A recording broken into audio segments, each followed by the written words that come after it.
whenever there's an episodic series, you can bet two men will talk to you. AJ Talon and Owen Finch give their thoughts on Owen and AJ Talks.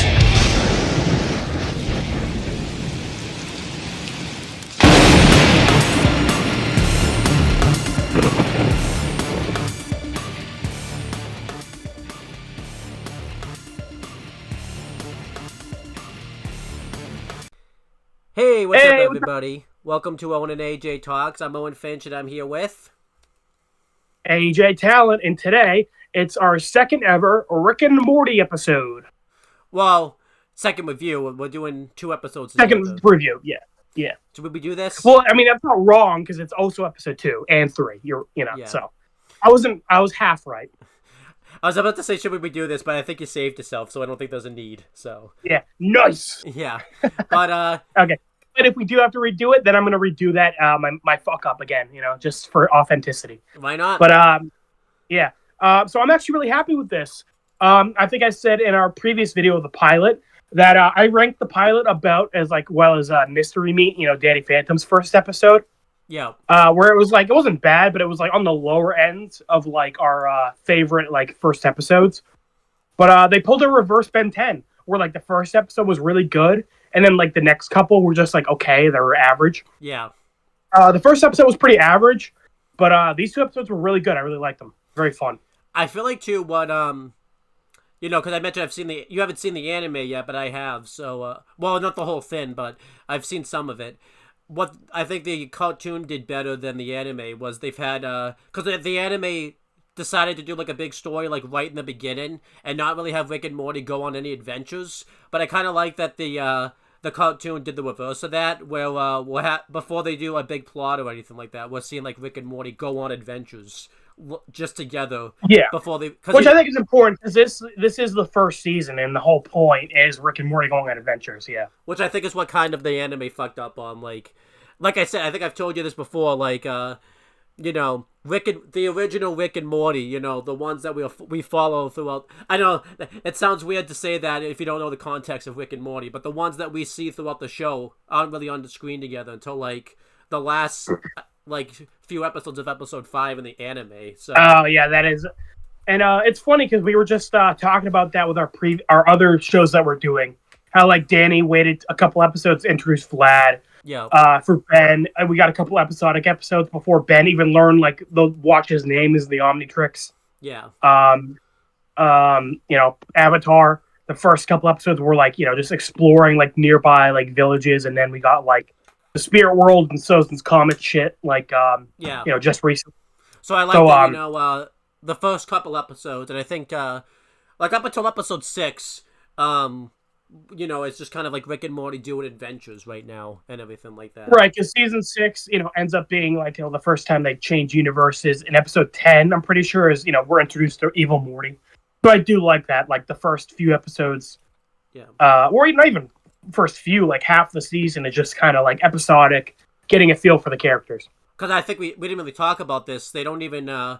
There's an A plot and B plot in both ends, and Rick and Morty's the A plot, and the rest of the family is the B plot type of thing, which I think is good. Which is nice. I mean, they kind of did that with last episode where Beth and Jerry were the B plot, but even that was not as focused on as these two episodes. And it kind of connected with the A plot because it was about Rick and is he a good influence on Morty type of thing. Yeah, and I actually do like how episode 2 kind of continues on the plot point of episode 1, where it's kind of Morty not doing well in school because of going on adventures with Rick. Yeah, so I like that, and I feel too that's we don't see it here, but that was, I guess that's kind of something you kind of notice on a watch back.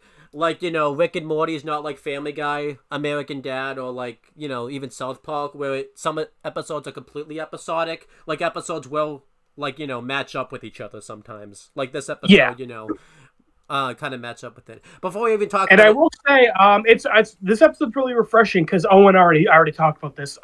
In later seasons of Rick and Morty, I'm not a fan of some of the changes they've done with the characters. For example, I think they make Rick too mean-spirited later on, and with Jerry, I feel they make him too pathetic later on. Here, he's kind of pathetic, but like in a normal way, where it's just like he's like the normal guy amongst a bunch of fucking like sci-fi bullshit. And like later on, I think they like ham up him being pathetic like too much. Exactly, yeah. But yeah, going through it. So like Gary was pretty refreshing in this episode. Yeah, Jerry, and I would say Rick was pretty refreshing, I guess, in this episode. Yeah, I like Rick here, where he's like a fucking insane person, but he's not like mean spirited about it. Right. But yeah, going through the episode though. Episode 2 we're gonna cover first because that's the next episode. It'd be kind of weird if we skipped around. Even though we kind of did that with LVB, where we covered something that I guess came out after season 9. Yeah, we covered MIA, which technically aired after season 9, but fuck it. Yeah, but this episode is season 1, episode 2. This is called Lawnmower Dog. And this episode was written by Ryan Ridley, and it was directed by Johnny Rice. I don't know if you heard them before in the last episode, but here they are. They don't have wikis though, so we don't know. So they don't get wikis. That's a big joke you like to make. If they're important enough to get wikis, I guess they're not important enough. Yeah. But AJ, or God forbid they get Kiss This wikis, where they get a wiki, but it's like the fucking bare minimum effort. What's better, not getting a wiki or getting a Kiss This wiki? Oh, honestly, I'd rather have no wiki than Kiss This wiki. It's like someone did the wiki with spite. It's like, oh my god, do I have to do this? Fine. Okay, I'm just asking. So, yeah. But yeah, do you want to guess the episode? If you're gonna give me a wiki, at least put the effort in. Right. But yeah, do you want to guess when this episode came out? Right, because we talked about this in the pilot episode that that episode where they're like constantly splitting the universe. That was like when I was like 14. I saw that, so I'm gonna guess this one came out like because episode 3 is a Christmas episode. I'm gonna guess this came out December 1st, 2013. Ooh, you are 8 days off. December 9th, 2013. Really? Yeah. Wow, I got the year and the date super close. That's insane. Yeah, I know. I thought that might be that might be the closest I think anyone. Well, actually, I think your brother Liam came close with one of the SpongeBob episodes. I think he got it. Like almost on the. I feel like I'm not even fair. Liam has like a fucking encyclopedia in his head. He is so good with dates. But out of us two, I think that might be the closest. But I don't know. We never keep track of it, like who comes closer type of thing. So yeah. Owen, if we ever did like the Muppets. And when we had him guest dates for that, fucking forget about it. He's going to get it right every single time.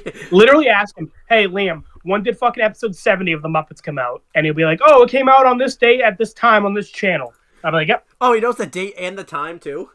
Yep, and date and time and channel. Yep, that is correct. So we're going to have to be strict if we ever do The Muppets then. So. Yeah. But before we cover the episode, because AJ and I didn't mention this, we kind of noticed it.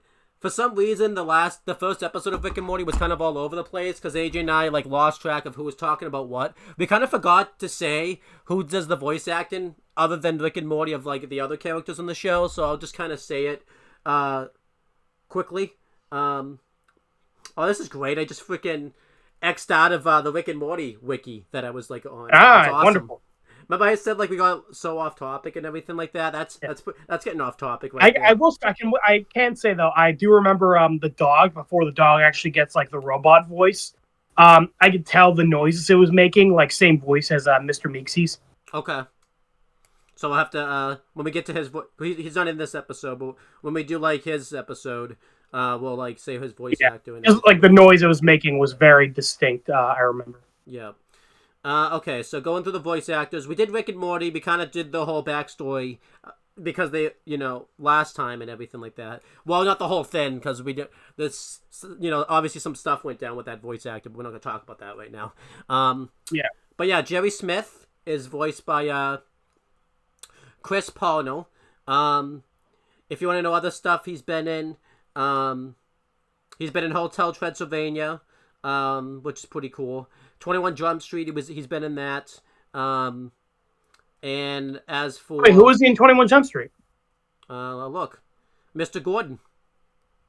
Oh, the gym teacher? I haven't seen that, so, Oh. And you haven't seen a lot of movies, as I'm finding out during these videos. I guess not.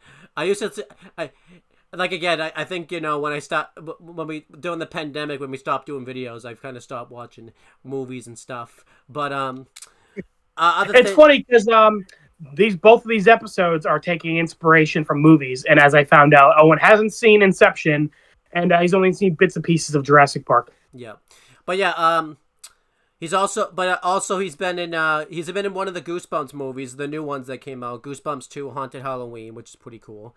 As for shows, he's been in SNL. He's been in Tough Puppy. He voiced Caped Cod. Gravity Falls. He's done voices for it. He doesn't say the voices that he's done. He just says additional voices. So, that's interesting because Justin Roiland was in Gravity Falls as well. So I wondered if he just came with him when that happened, type of thing. So, yeah. And thankfully, Gravity Falls ended before that shit about Justin Roiland came out, so they didn't have to change anyone's voice for that. Ultra, because I've seen that show before. He does some voice acting roles there. So yeah, it's kind of the gist of what Joey's voice. And he hasn't been in Seinfeld, but he was an NBC executive for Seinfeld. Well, actually, which I guess he has been in. That's actually his character. I thought he was actually an executive for it, but no, that was his character.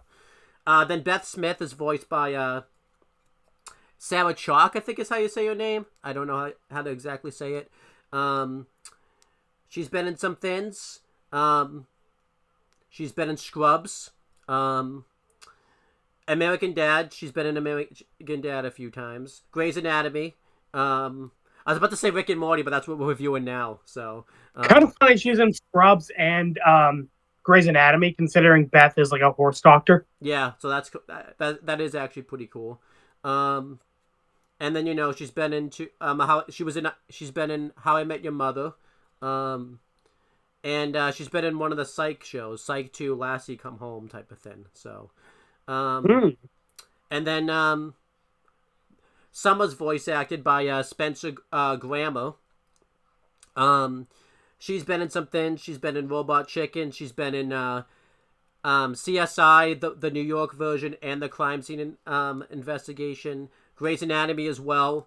I am noticing a pattern here that it seems like Justin Roiland got a lot of people from the same shows to cross over to his show. So I am kind of noticing Chicago PD. She's been in that. Owen, if I ever get you more into anime, don't worry. Listen, you'll fucking see the same 5 people in every fucking show. There you go. And then the world's a smaller place than you think, as we learned with Paul. Earlier? From what's person?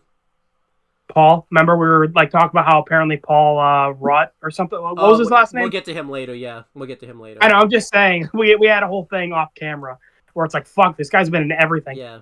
And then since we see him a lot and he shows up in this episode, Mr. Goldenfold is voiced by Brandon Johnson. He does.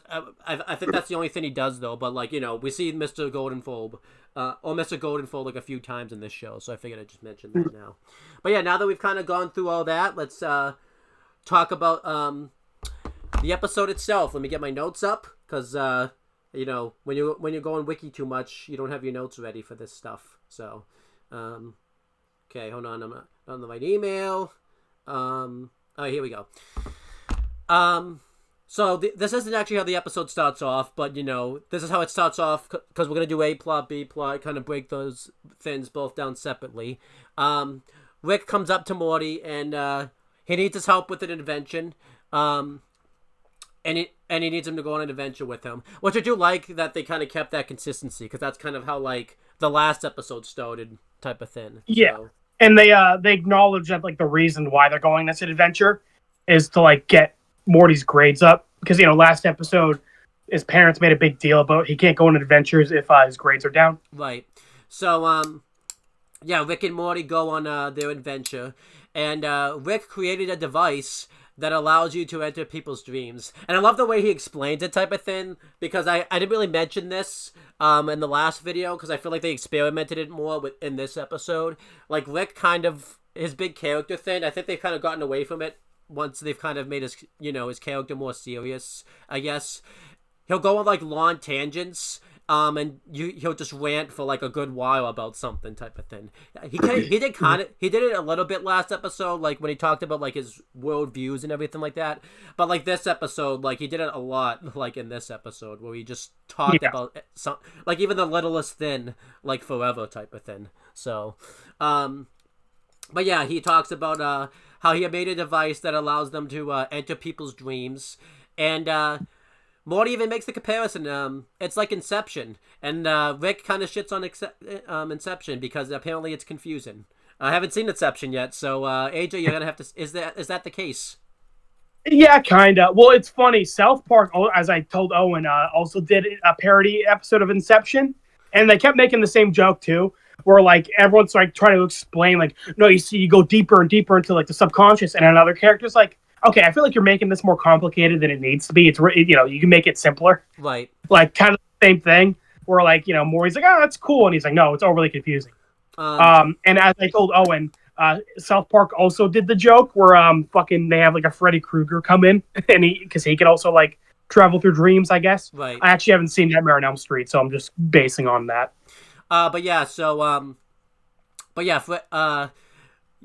Rick wants to make this device so that way he can, they're going to enter, Morty's math teacher's, Mr. Goldenford's dream. Which I do like that they brought him back and they kept consistency that he's the math teacher, because I remember like, a big complaint we've had in Danny is that Mr. Lancer, we don't really know what he is. He's like everything in the show. Yeah, he fucking changes position. I think we made the joke of like he's like the teacher for everything. Right. Because I think he literally shows up in every teacher like then. Like he mentions he's like the science teacher at one point. He's like the principal. He's like later on he's like the English teacher, and it's like again, he does like every single job in the school. Right.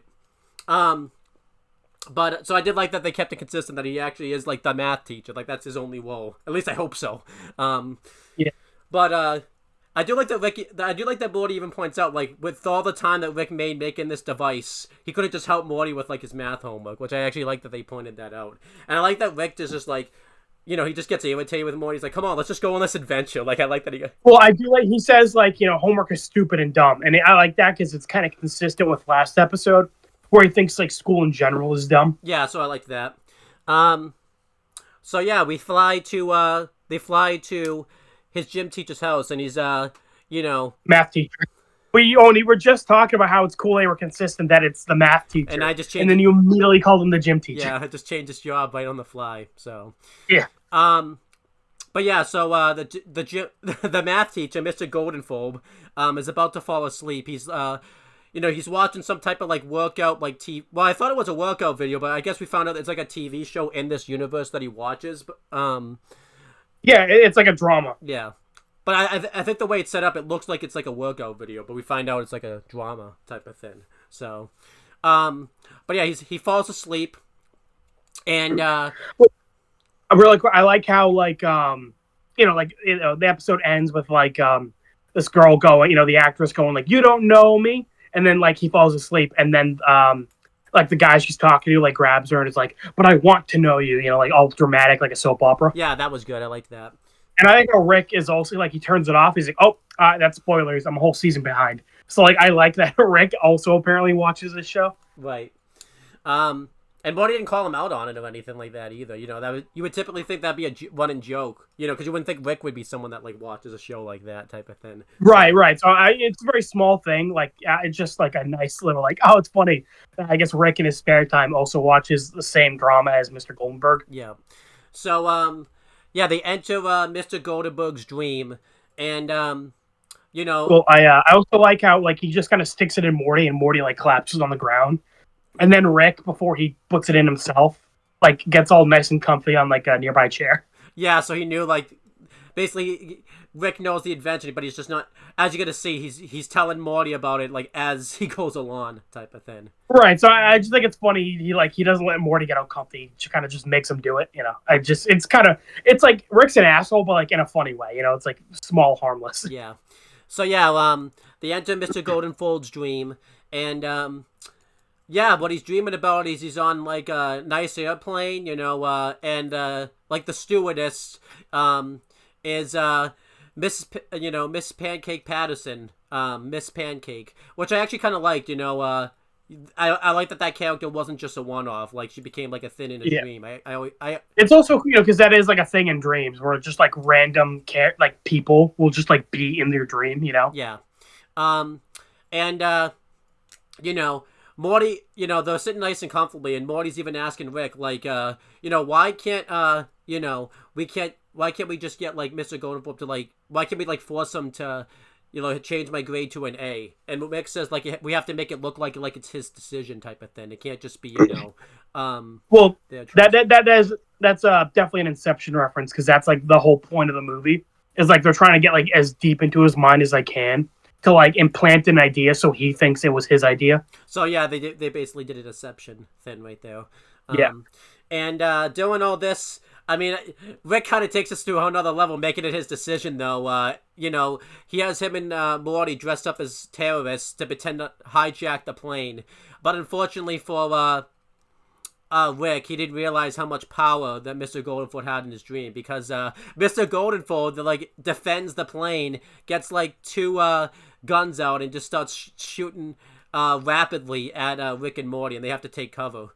And, again, this is just Rick telling Morty stuff, like, about the invention. Like, not just telling him as he goes along. Like, he even tells Morty, yeah, if you die in this dream, you die for real. And Morty's just like, what? Like, the reaction that Morty had is, like, pretty realistic. Like, I would have this reaction, too, if, like, I'm already in this dream at this point, and, like, Rick's just telling... Fuck, like, you could have told me this earlier. Yeah.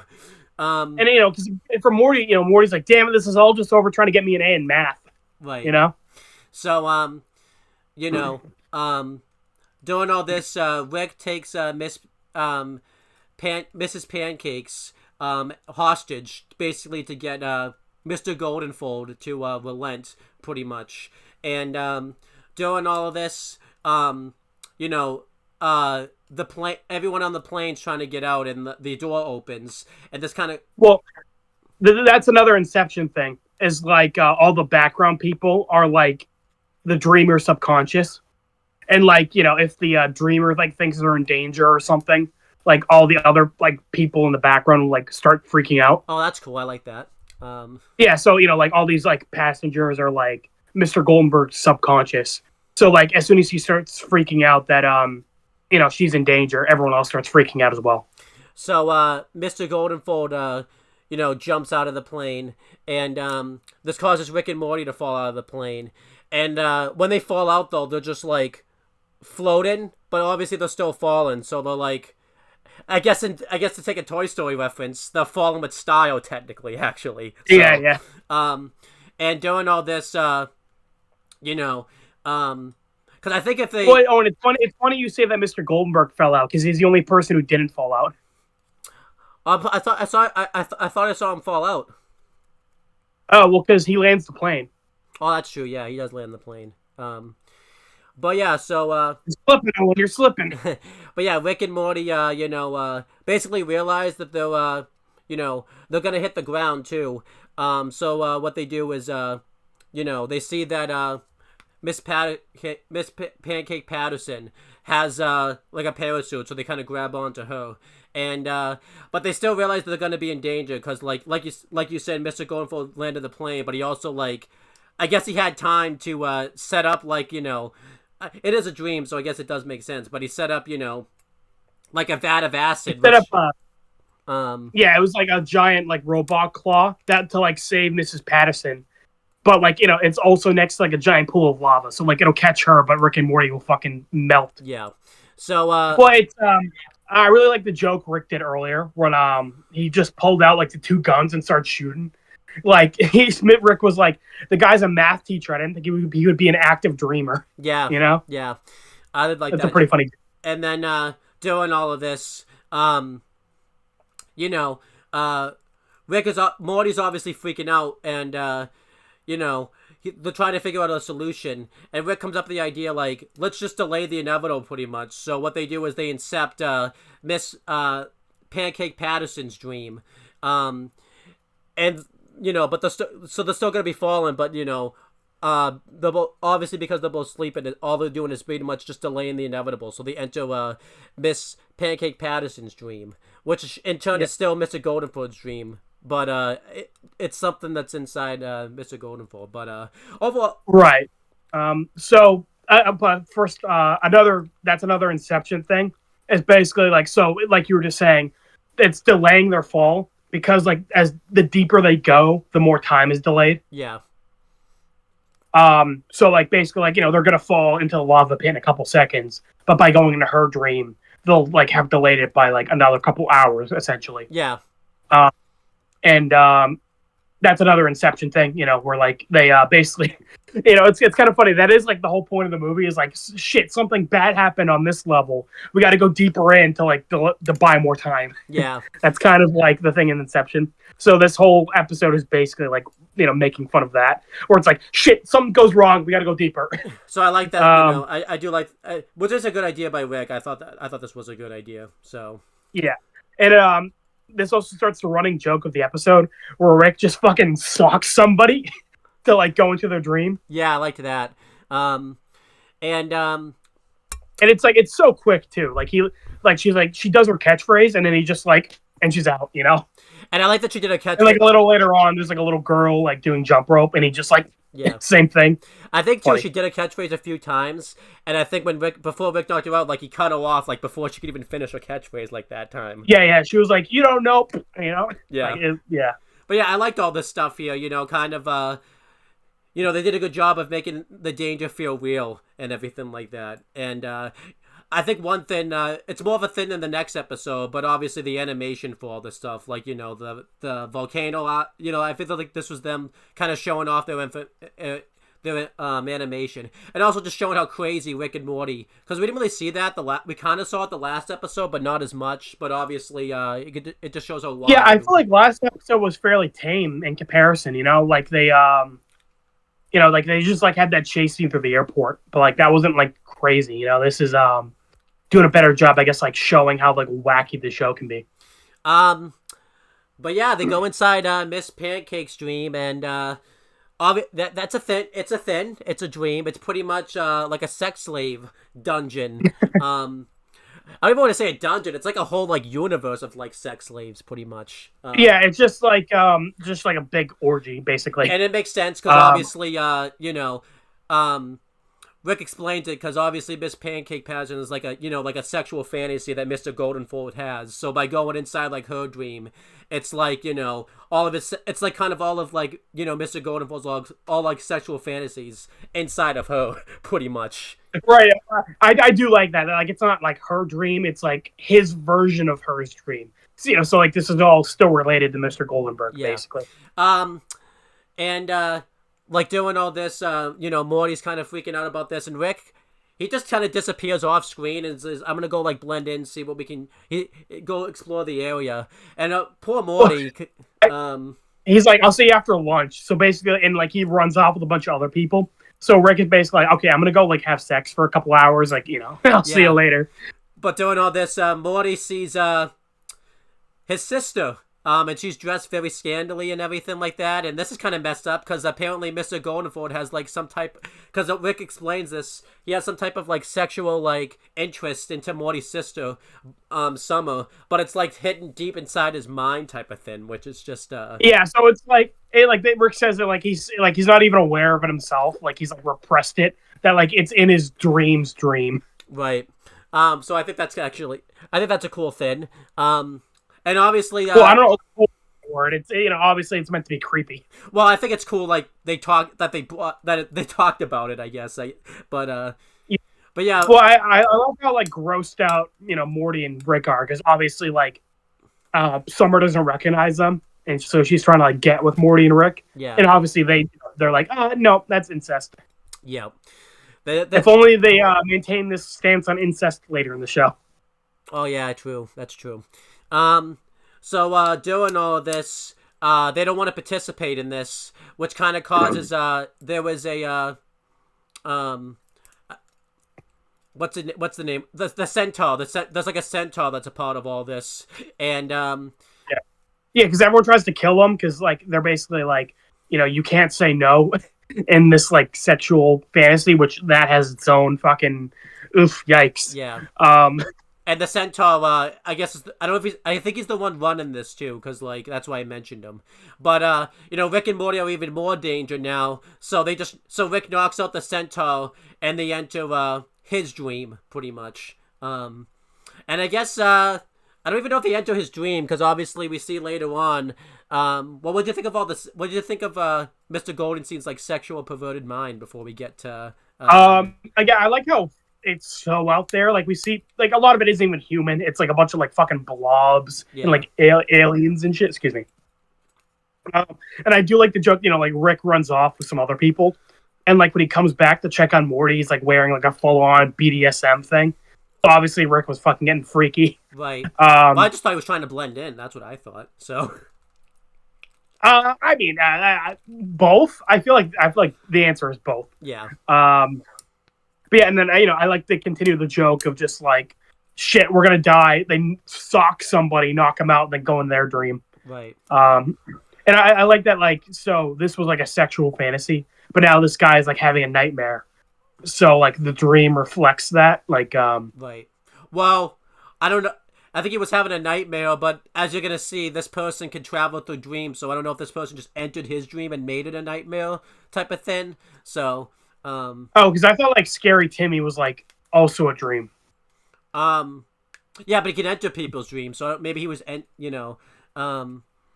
that's what like Freddy Krueger is a dream. But yeah, I know, but like in that case, he didn't even enter Mr. Goldenberg's dream. He entered the centaur's dream that was inside Mrs. Pancake's dream. Yes. That was inside Mr. Goldenberg's dream. Yes.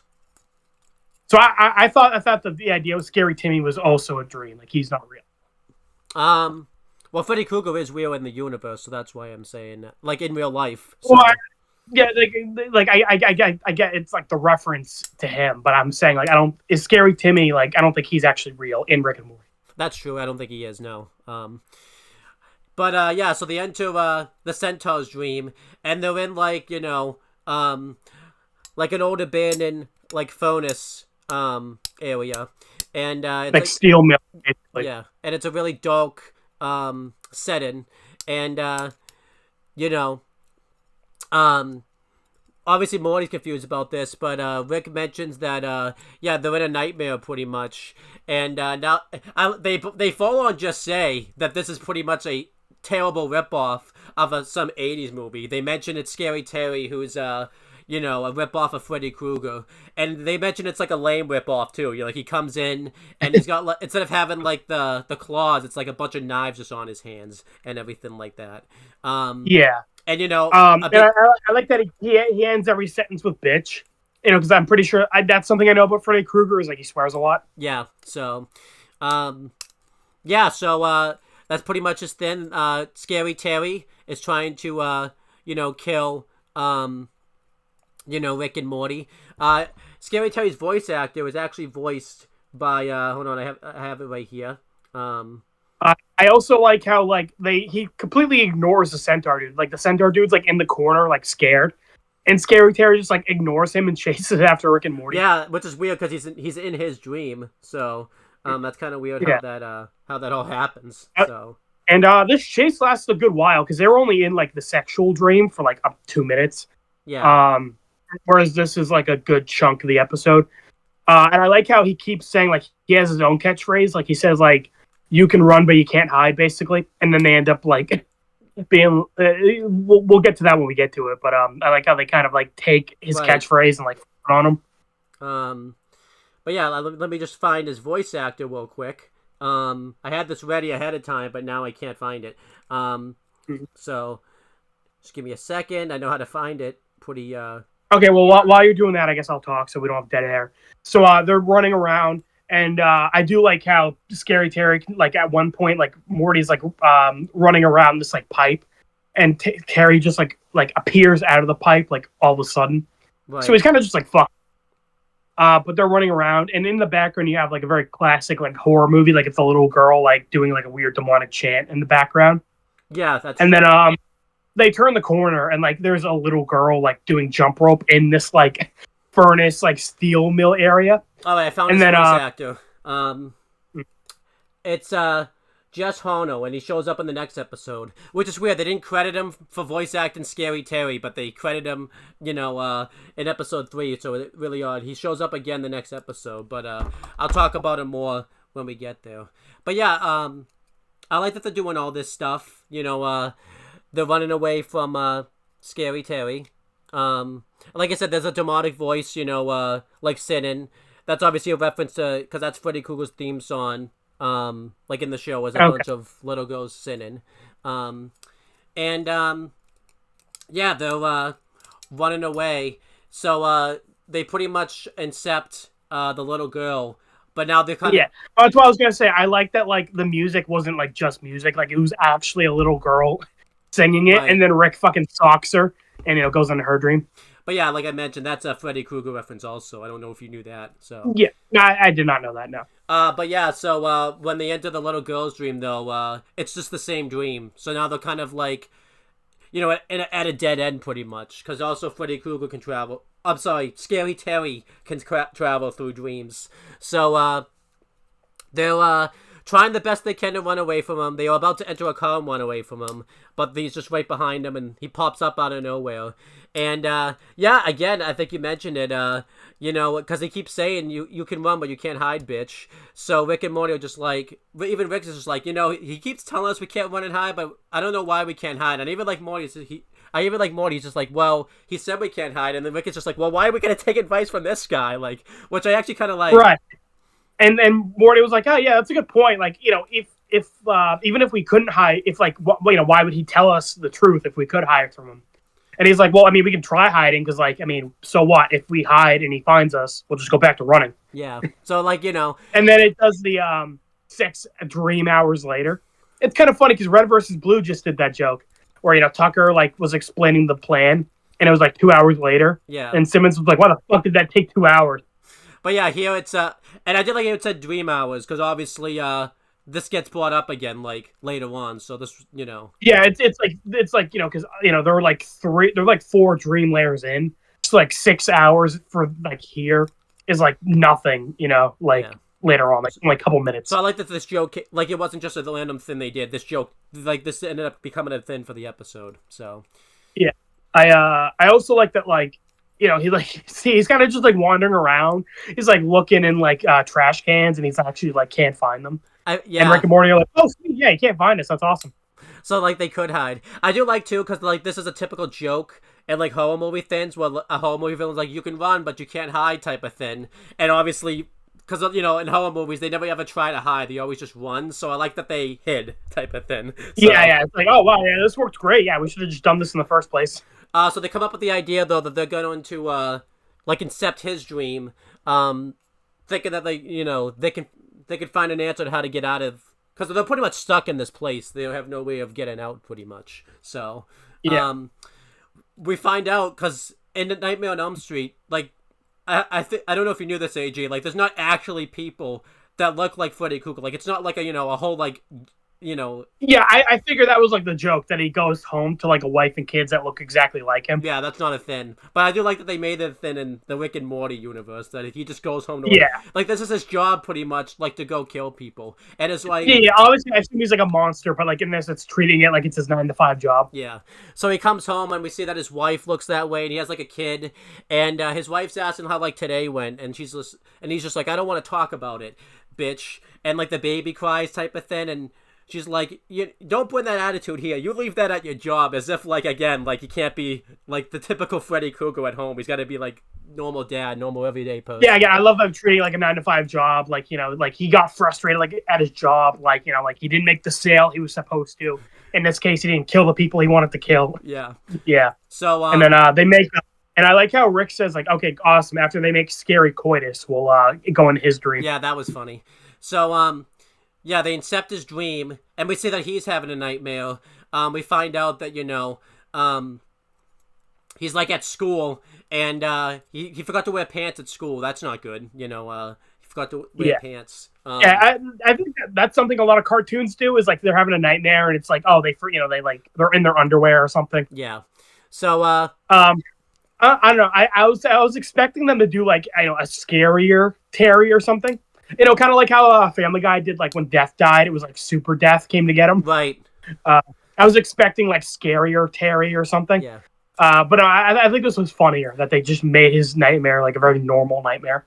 I also like too that you know, he forgot to wear pants at school. Like the next scene, he still didn't have pants. Like they didn't change it. Like he still didn't have pants on. Like when he was sitting in the classroom. And everything like that. So he's in the classroom, and like a teacher's reaming him, talking about how he's kind of in the Mr. Goldenfold role that he was in. Like in episode 1 type of thing. That's kind of like the teacher's role, where he's just being very strict and everything like that. And I think that makes sense, you know, because Mr. Goldenfold, that's like what he does in real life. So I kind of like that. And the Scary Terry. Yeah, true. This is still connected to Mr. Goldenberg. That is true. You know, Mr. Goldenfold, well, not Mr. Goldenfold, but like the teacher in the Scary Terry, in Scary Terry's dream, goes up to Scary Terry. And he pretty much gives him a scenario where, like, if you had to, like, kill somebody in, like, a certain way, like, what's your catchphrase going to be? And Scary Terry kind of doesn't really know what to say, so he just says bitch, which I think is really funny. Like, and everyone's just laughing. Which I think they make that joke earlier where they're like, wow, he says bitch a lot. You know, like, obviously the joke is that, like, it's not a very good catchphrase if he just says that every sentence. Right. Poor Jesse, that kind of shits on him a little bit, because that was, like, his catchphrase. I know, right? That is his thing. Yeah, you're right. But, yeah, so, you know, Rick and Morty are in the dream and everything like that, and they're kind of cursing out, like, the teachers, saying that, like, there shouldn't be, like, a certain way you like, kill people, a certain way to, like, scare people. You should just do it the way you want to do it type of thing. And this kind of gives, like, Scary Terry, like, you know, the courage and, like, makes him, like this turns his nightmare pretty much into, like, a good dream type of thing, which I thought was kind of cool. I like, too, that I think everyone at the end of this, like, beats the shit out of this, like, teacher, which I like that stuck, because, like, you know, when they do the end credits, they have, like, a new teacher the next time type of thing. So, yeah. Scary Terry wakes up from his nightmare / not nightmare anymore. Yeah, and I love that, like, you know, Rick, yeah, like you said, Rick and Morty were being really chill with him, and, like, we're being friends to him and looked out for him. So, yeah, when he wakes up and Rick and Morty are there, like, oh my god, it's you guys! Yeah. Like, he didn't try to kill them or anything like that, so I liked that. Well, I love that they continued it. Like, you know, it didn't just jump to him, like, helping them. Like, they all sat down for breakfast. Yeah. And his wife was like, oh my god, you know what? I don't know what you guys did, but, you know, this is the happiest he's been in years. So they legitimately, like, helped Scary Terry's, like, marriage. Right. So, yeah, you know, Scary Terry offers to, like, help him out, like, basically saying that if they needs anything.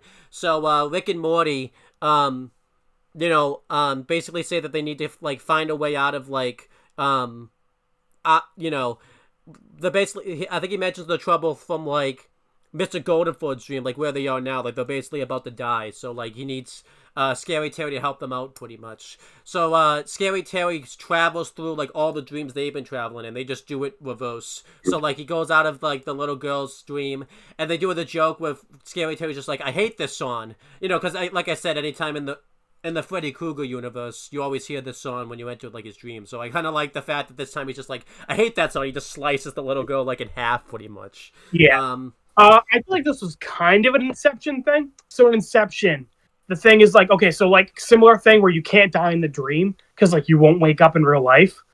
But they have, like, a way of, like what they need to do is they need to, like, make themselves fall in the dream. Okay. And that'll, like, wake them up. Or, like, you know, say they're at level 3. They gotta, like, make themselves fall. You know, because that's, like, a thing in your dream. Like, if you fall, like, the feeling of falling will wake you up. Well, then also, too, so that'll, like, back up. I feel like, too, they probably connected it with with Freddy Krueger being able to travel, too. Like, they probably just connected the two things. That's why they get Scary Terry to help them. It's, like, because he can travel in dreams. He can, like, get them back up each level, kill the person, get them back up, you know. But then, yeah. It's like you said, it's kind of like a small montage of, like, yeah, he kills the girl, they go to the centaur, kill the centaur, go back up, you know. Yeah. Yeah, he kills the centaur, and I like to... He has some really pretty funny one-liners, like he mentions, like, these two halves don't belong together, and he, like, cuts the half of, like, the person and, like, the centaur, like, the horse half of the centaur, and then, he, goes to Mrs. I guess he leaves Mrs. Patterson. I don't think he does anything to Mrs. Patterson. I think, you know... Yeah, he does. Does he slice her in half, too? Well, I like his... Like you said earlier, he says the catchphrase, he says, like, these two halves should be separate, and he separates the man half and the horse half. And then he gets to Mrs. Pancake Patterson, whatever her name is, and she says, "Sex should be sacred." And then like slices her into like 4 pieces. Oh, that's true. Yeah, I remember that now. I like how he doesn't even have like a catchphrase. He's just like, "Sex should be sacred," like it's like moral advice. And then he pretty much murders Mr. Goldenfold in his dream, and then this causes Mr. Goldenfold to wake up. And, he says, well, I know, and also Scary Terry, when he murders Mr. Goldenfold, like, says, like, you deserve to Morty deserves better grades. So then when he wakes up... By the way, was that a Freddy Krueger thing? Because, like, he turned himself into, like, a missile and then killed Mr. Goldenberg? No, that was just a thing they threw in Rick and Morty, pretty much. Oh, okay. I didn't know if that was a dream thing or if that was a Freddy Krueger thing. But Mr. Golden, when he wakes up, Mr. Goldenfold says, like, well, I know one thing. I'm going to give, Morty a in math, and that's my decision. I do like that they say that because, the whole thing is... I feel like that was kind of taken like a little bit of a joke at Inception type of thing because Rick says it has to be like his decision type of thing.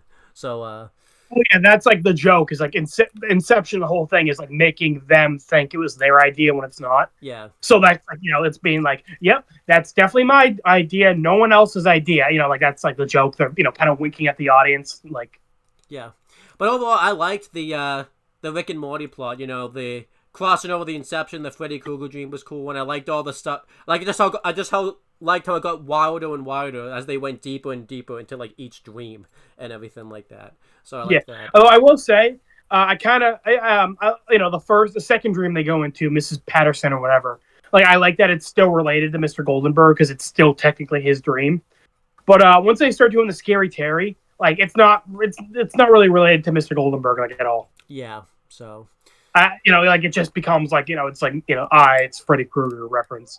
I still liked it, but I would have liked if they somehow like tied it into Mr. Goldenberg somehow. Yeah, I would have liked if they kept that. And then that actually isn't the end of the dream stuff because I'll just say this now.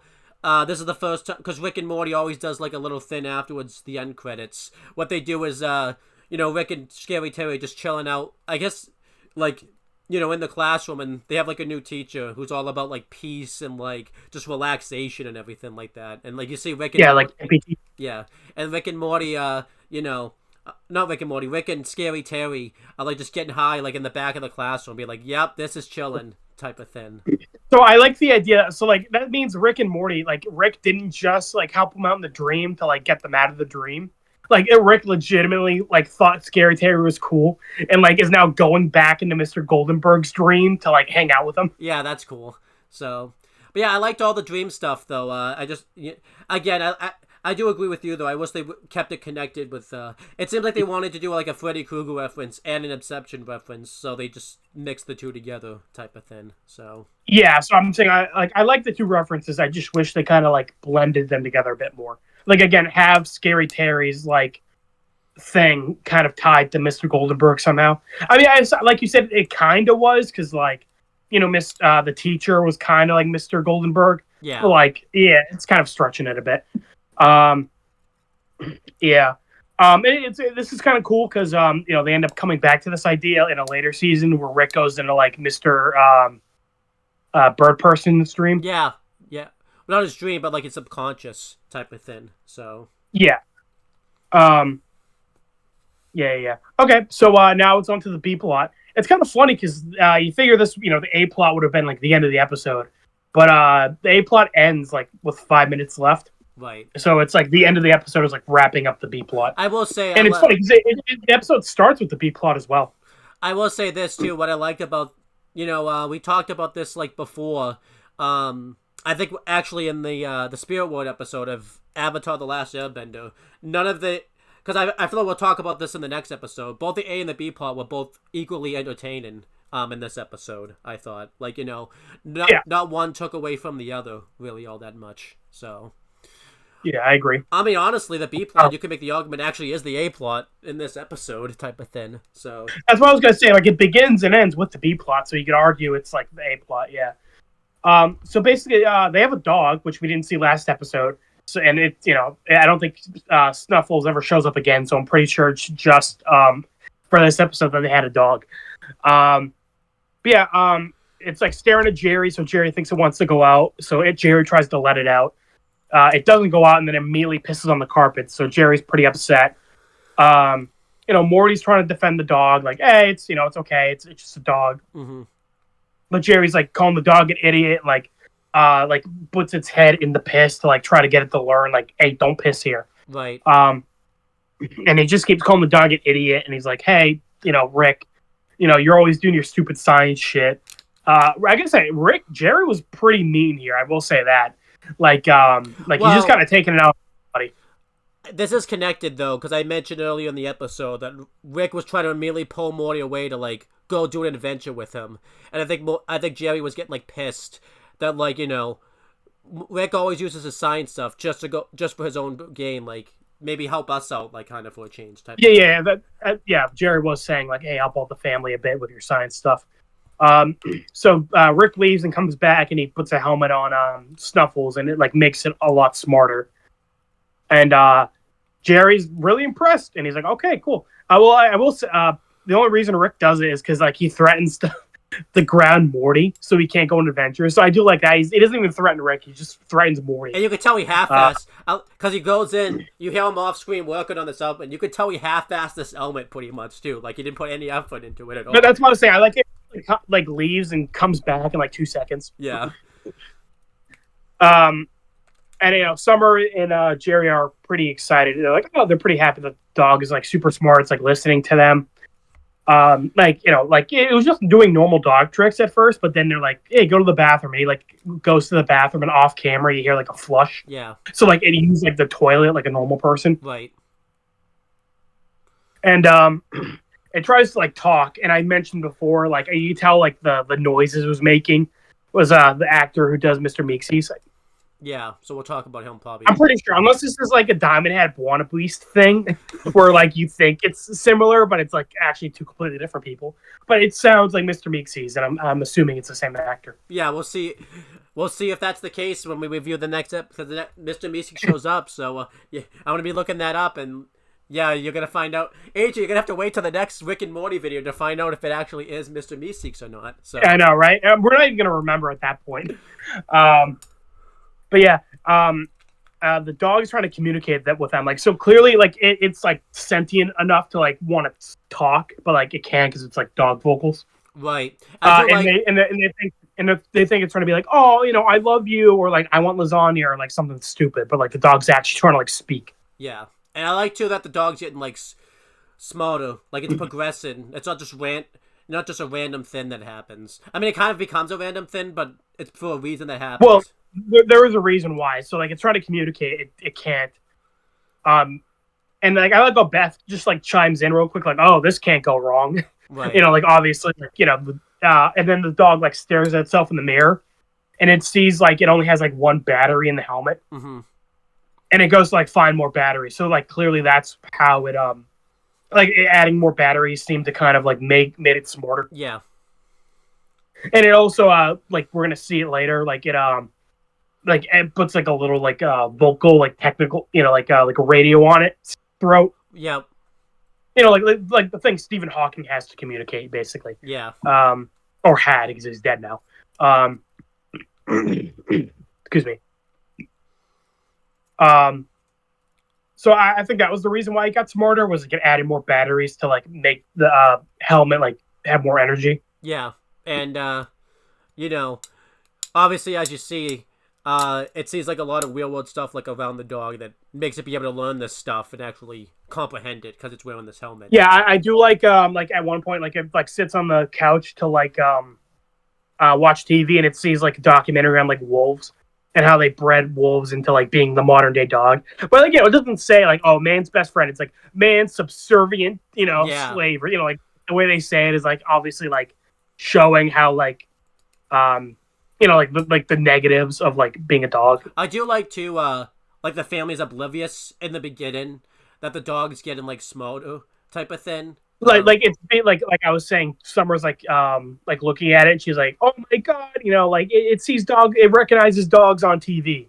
Like that's something a dog owner would say in real life. Yeah, but like as I had a moment with my dog earlier where I was like watching a video on frogs, and like as soon as the frogs started like making croak noises, my dog like perked up. Right. But I do like though. This was kind of like the audience knew more than what the cast was doing, because like some was saying all this stuff, but like when Snuffles looks at the TV, like he's like angry, so like the audience knew more than what the cast, like the dog was becoming. Well, I was saying like Summer's like like making a recording of it and posting it on social media and being like, oh my god, my dog is so cute, but obviously the dog is like fuming. Mm-hmm. But the dog wakes Summer up. I will say, by the way, what a coincidence though that ad happened to come on at that time. Type of, I think that was the joke. Oh yeah, that's like the joke. That's the joke. Yeah. Yeah. So. Well, again, because like I'm saying, like it wasn't even like, like saying like, oh, it's man's best friend. It was like talk about how dogs are like slaves or whatever. Yeah. And like they're talking about how the wolf was like a noble, like strong predator, and now it's like weak and small and whatever. Right. The way I remember this So too, I'm glad they didn't do this, because it showed like the dog, like how it evolved over time. The way I remembered it was it showed like because typically cartoons would do this, where it would show like like if Patrick watched this, it would show like someone that looked like Patrick. I'm glad they didn't do the. They had like the dog be like the same breed as like Snowball, like at the end. At least it was like a different breed. That would have been really too coincidental if it was like the same breed as Snowball at the end that it saw, type of thing. Yeah, it was just like a corgi or something, like another breed that's like small dog. Excuse me. But yeah, Snowball wakes up Summer in the dead of night, and it's like very creepy. Like it has like a mech suit. Yeah. Well, I like how it's like the dog is still exposed. Like the dog has like a little booster seat in the mech, mm-hmm. or it has like a seat basically, and it's like like it's still like a small dog, like it's got stumpy legs and everything. Yeah. And the dog, the first sentence it does is, "Where are my balls, Summer? Where are my testicles, Summer? You had them removed, Summer." Because obviously, apparently, Snuffles got fixed, and it's just like talking about it, like like the stuff we do to dogs, but like spinning it, like it's like fucked up. Right. Like it's like, what if you took a person with like stumpy legs, and like bred them with another person with stumpy legs to get an even stumpier human? I did like too earlier, like we saw like Snuffles like skull, so this wasn't just a random thing they brought up like in this conversation. Like we saw earlier, he had like skulls, I think, in one of the scenes. And like again, like I was saying, like it's like making it like fixing a dog is like like instead of saying like, oh, we got it fixed, it's like, you cut off my testicles. Yeah. And they make that a big thing like throughout this whole thing. Like later on when we see like a world where dogs took over, they're like just like dumping loads of human testicles in like a truck. Yeah. And like later when it's like giving Morty like favoritism, it's like, you can keep your balls, like yep. Like they're really fixating on the fact that like people fix dogs. Yeah. What does it honestly, from a dog's perspective, you could kind of see that, because we're taking away the ability to them to have kids and all that type of stuff. So they're not even focusing on like the kids aspect. It's just like like if somebody like right up to you and took a knife and cut off your balls, like they're not focusing on like the reason why we do it. They're just focusing on the fact that like they cut off their balls. Well, they're not even focusing on that. We don't actually see how this happens, because obviously we see the dogs get like surgery for that. And the dog's perspective, they're probably just going full on to these humans and just cutting their dicks off and all that type of stuff. Well, I'm saying like they're ignoring like, okay, we do it so they can't like keep having kids like constantly, or like health reasons, and like the fact that we put them to sleep to do the surgery. Like like the way they're phrasing it is like that we just take a knife and Yep. So Snuffles is pretty pissed off, and he's like, Summer's calling him Snuffles and be like, okay, Snuffles, calm down, we can talk about this. And he's like, don't call me Snuffles. I have a new name, and you think it's gonna be like a badass name. It's like Snowball, because my name is, because I'm all fluffy and white. Yeah. So like it just sounds like another like dog name. I liked that though. I thought that was funny. Yeah, it was funny. And Beth and Jerry come in. I do like that, because Summer like screamed. I like that they didn't just like ignore that. Like nobody in the house like caught it. Right. Like we made that joke in Death Note where like it's kind of funny how Light will like just start like maniacally laughing and saying like I am the god of the new world, but like nobody in the house notices. Yeah. So I like that. Like so and Jeff and Beth are like, okay, Summer, hey, let's go on our usual family midnight walks, trying to just like scoot out of there. Right. But a bunch of other dogs, presumably like Snuffles, like recruited other dogs from like the neighborhood. Yeah, and they give them mech suits. And he's like, no, we decide when you go on a walk. Like obviously another dog reference of like they only go on walks when we like let them. Right. My dog in the other room is probably just like pissed off hearing me talk about this. Plus, he's saying I don't know. Is your dog's one of the people like if it hears the word walk, it'll like look yeah, she like perks her head up. Yeah. So she's probably pissed that you keep saying the word walk. You've said walk like twice, and yeah. Yeah, I know, right? Yeah, and then they basically they start having like an assembly line and they're like making equipment in the living room, and they have like all three of the Smiths in like a little dog cage. Mm-hmm. Again, it's kind of like taking a spin on like, okay, we keep dogs in cages, and here they're like stuffing 3 fully grown humans into one cage, and they're all like clumped together. Right. I'm okay with this. Like, I feel like this could have been like preachy, it's like, but like I feel like it's just like taking like pretty normal things and like putting a fucked up spin on it. Yeah, I guess I didn't mention this because now you're in the like I don't think this episode's actually trying to say like, oh my god, we treat dogs like slaves. I think it's just like taking a spin on it, like from a dog. If a dog had sentience, yeah. Well, like we treat dogs like this because they're like dogs, like they're not like. They even made a joke about that earlier where they were gonna take the helmet off, and they're like, would it be fucked up to like take its sentience?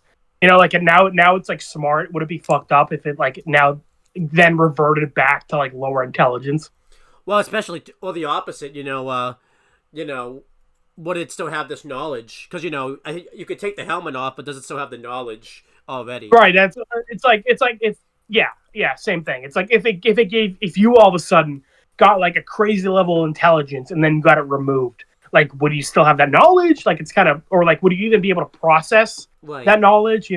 But and like again, obviously the joke is like they stuffed all the Smiths in one container, and like obviously people like put dogs in cages, but they usually don't do like fucking 3 of them in one, Yeah, but I do like this. Or I mean, some people do, but like obviously that's not good.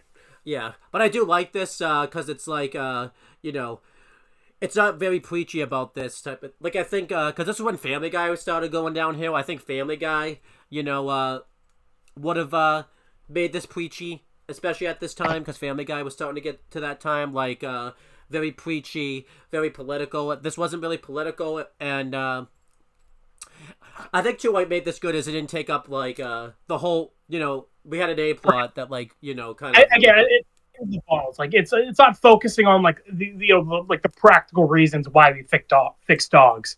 It's just focusing on, like, balls, like, it's being funny about it. It's not being, like... Humans shouldn't actually fix dogs. It's just making a joke out of it. But I do like this because this is I have the wiki pulled up. This is actually both of these things are a reference to a movie in 1992 that came out. Because that episode, like I said, is called "The Lawnmower Dog." There's an episode that's called "The Lawnmower Man," which I'll just read the wiki, which is a scientific enhances the intelligence of a simple-minded gardener. So they did that, and this is obviously a reference to. Planet of the Apes, that whole universe, because obviously, that's where like apes become more intelligent. Yeah, have you seen that movie, Owen? I saw the first one, not the others. Okay, there you go. Well, yeah, Owen, you've seen one movie. Congrats. There you go. Yep. So, they're all kind of up. Jerry's trying to like reason with them. And be like, okay, like, come on, like, let us out. This is stupid. And they're like, I like how Snuffles has it out for Jerry specifically. Because obviously Jerry wasn't treating it well earlier. Yeah. And they pulled out like some scissors, and Jerry thought they were like threatening to like give him a bad haircut. But, like, obviously, I think the implication was they were going to cut off his balls. Mm-hmm. Later on, when Rick and Morty come back from their adventure. Jerry, Beth, and Summer are like on leashes in the backyard, and they're like tied to like a post. Yeah. I feel like this was just to get them free. Like I don't know, I don't really know why they didn't keep them in the cage inside. Yeah, I didn't really get that either, but Like I think it's just another like joke of like, it's like fucked up if you did this to a human. right. Like you just put them on a leash in the backyard. But yeah, I do like how when Rick goes to free them, he like skips over Jerry. Like it's a very small thing, but I do like it where he like frees Summer, skips over Jerry, and like frees Beth, and Jerry kind of gives him a look like really. Yeah, I do like this too. It's a small thing, but I like it, especially too because it defines the relation. Because like at the end of like at the beginning of season 3, he causes like. Well, I was about to say he causes Jerry and Beth to break up. I know he does. It's not this Jerry and Beth that end up breaking up, so never mind. So yeah, well, like he still frees Jerry, but like he kind of just like Jerry gives him a look like really you saved me for last. I know, but I went to go on this whole. And it's never actually like spoken. Like no one actually says anything about it. And it's a very small joke. I just think I like it. It says a lot about both. But it also defines kind of their like relationship throughout the show. Right. That's what I agree. Like it's funny. Like it says a lot about both characters without even like mentioning a word of it. But then it's very just small. But yeah, but then I was about to say I'll go on this big tangent about how this happened, but then I forget it's not these Beth and Jerry that he ends up having that. Oh yeah. You're right. So that's why I did like earlier though when they're coming back, like Rick even sees this and he like knew exactly what happened, like basically knew his plan was gonna like his invention was gonna like fall off. I will say so Rick says like, okay guys, let's go, like the dogs are gonna take over the world. We can't do anything about it. Let's go like live in the sewers now. Yeah. It would have been funny if Rick said like, okay, let's change universes. Right, because they haven't done that yet. So yeah, so like that could have been like foreshadowing that he's like, okay, well this universe is fucked. Right. They could have, but yeah. Well, it's funny because like this is like all these episodes obviously like were made for season 1, so it actually would have been really great foreshadowing if Rick was like, okay, let's change universes. Yeah. But I do kind of like that they don't say that though, because it makes it more of a surprise later on. Yeah, because I don't mind foreshadowing, but like the big or like say in a way where it's not obvious. Yeah. Because episode. But like it is kind of weird that Rick was just like, let's go live in the sewers. When like why would he do that when he can just change universes? Yeah, but again, that's more of like we have to make episode 6 a surprise, so we can't really talk about that right now. So yeah. But Jerry's kind of standing his ground a little bit. He's like, no, I'm not like losing my house to a dog. And then and Jerry's like, I have a plan. And then his plan is pretty dumb. Like Jerry's pathetic, but like not too pathetic. Like, right.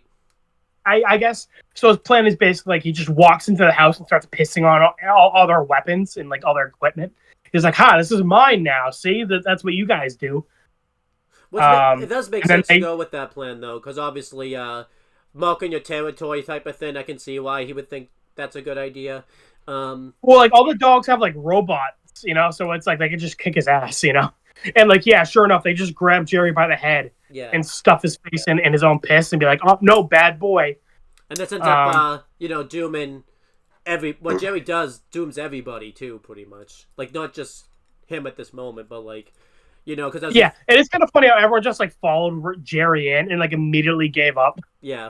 Although I do like this though, because later seasons made Rick way too overpowered. Like they gave Rick a shit ton of like abilities. Yeah.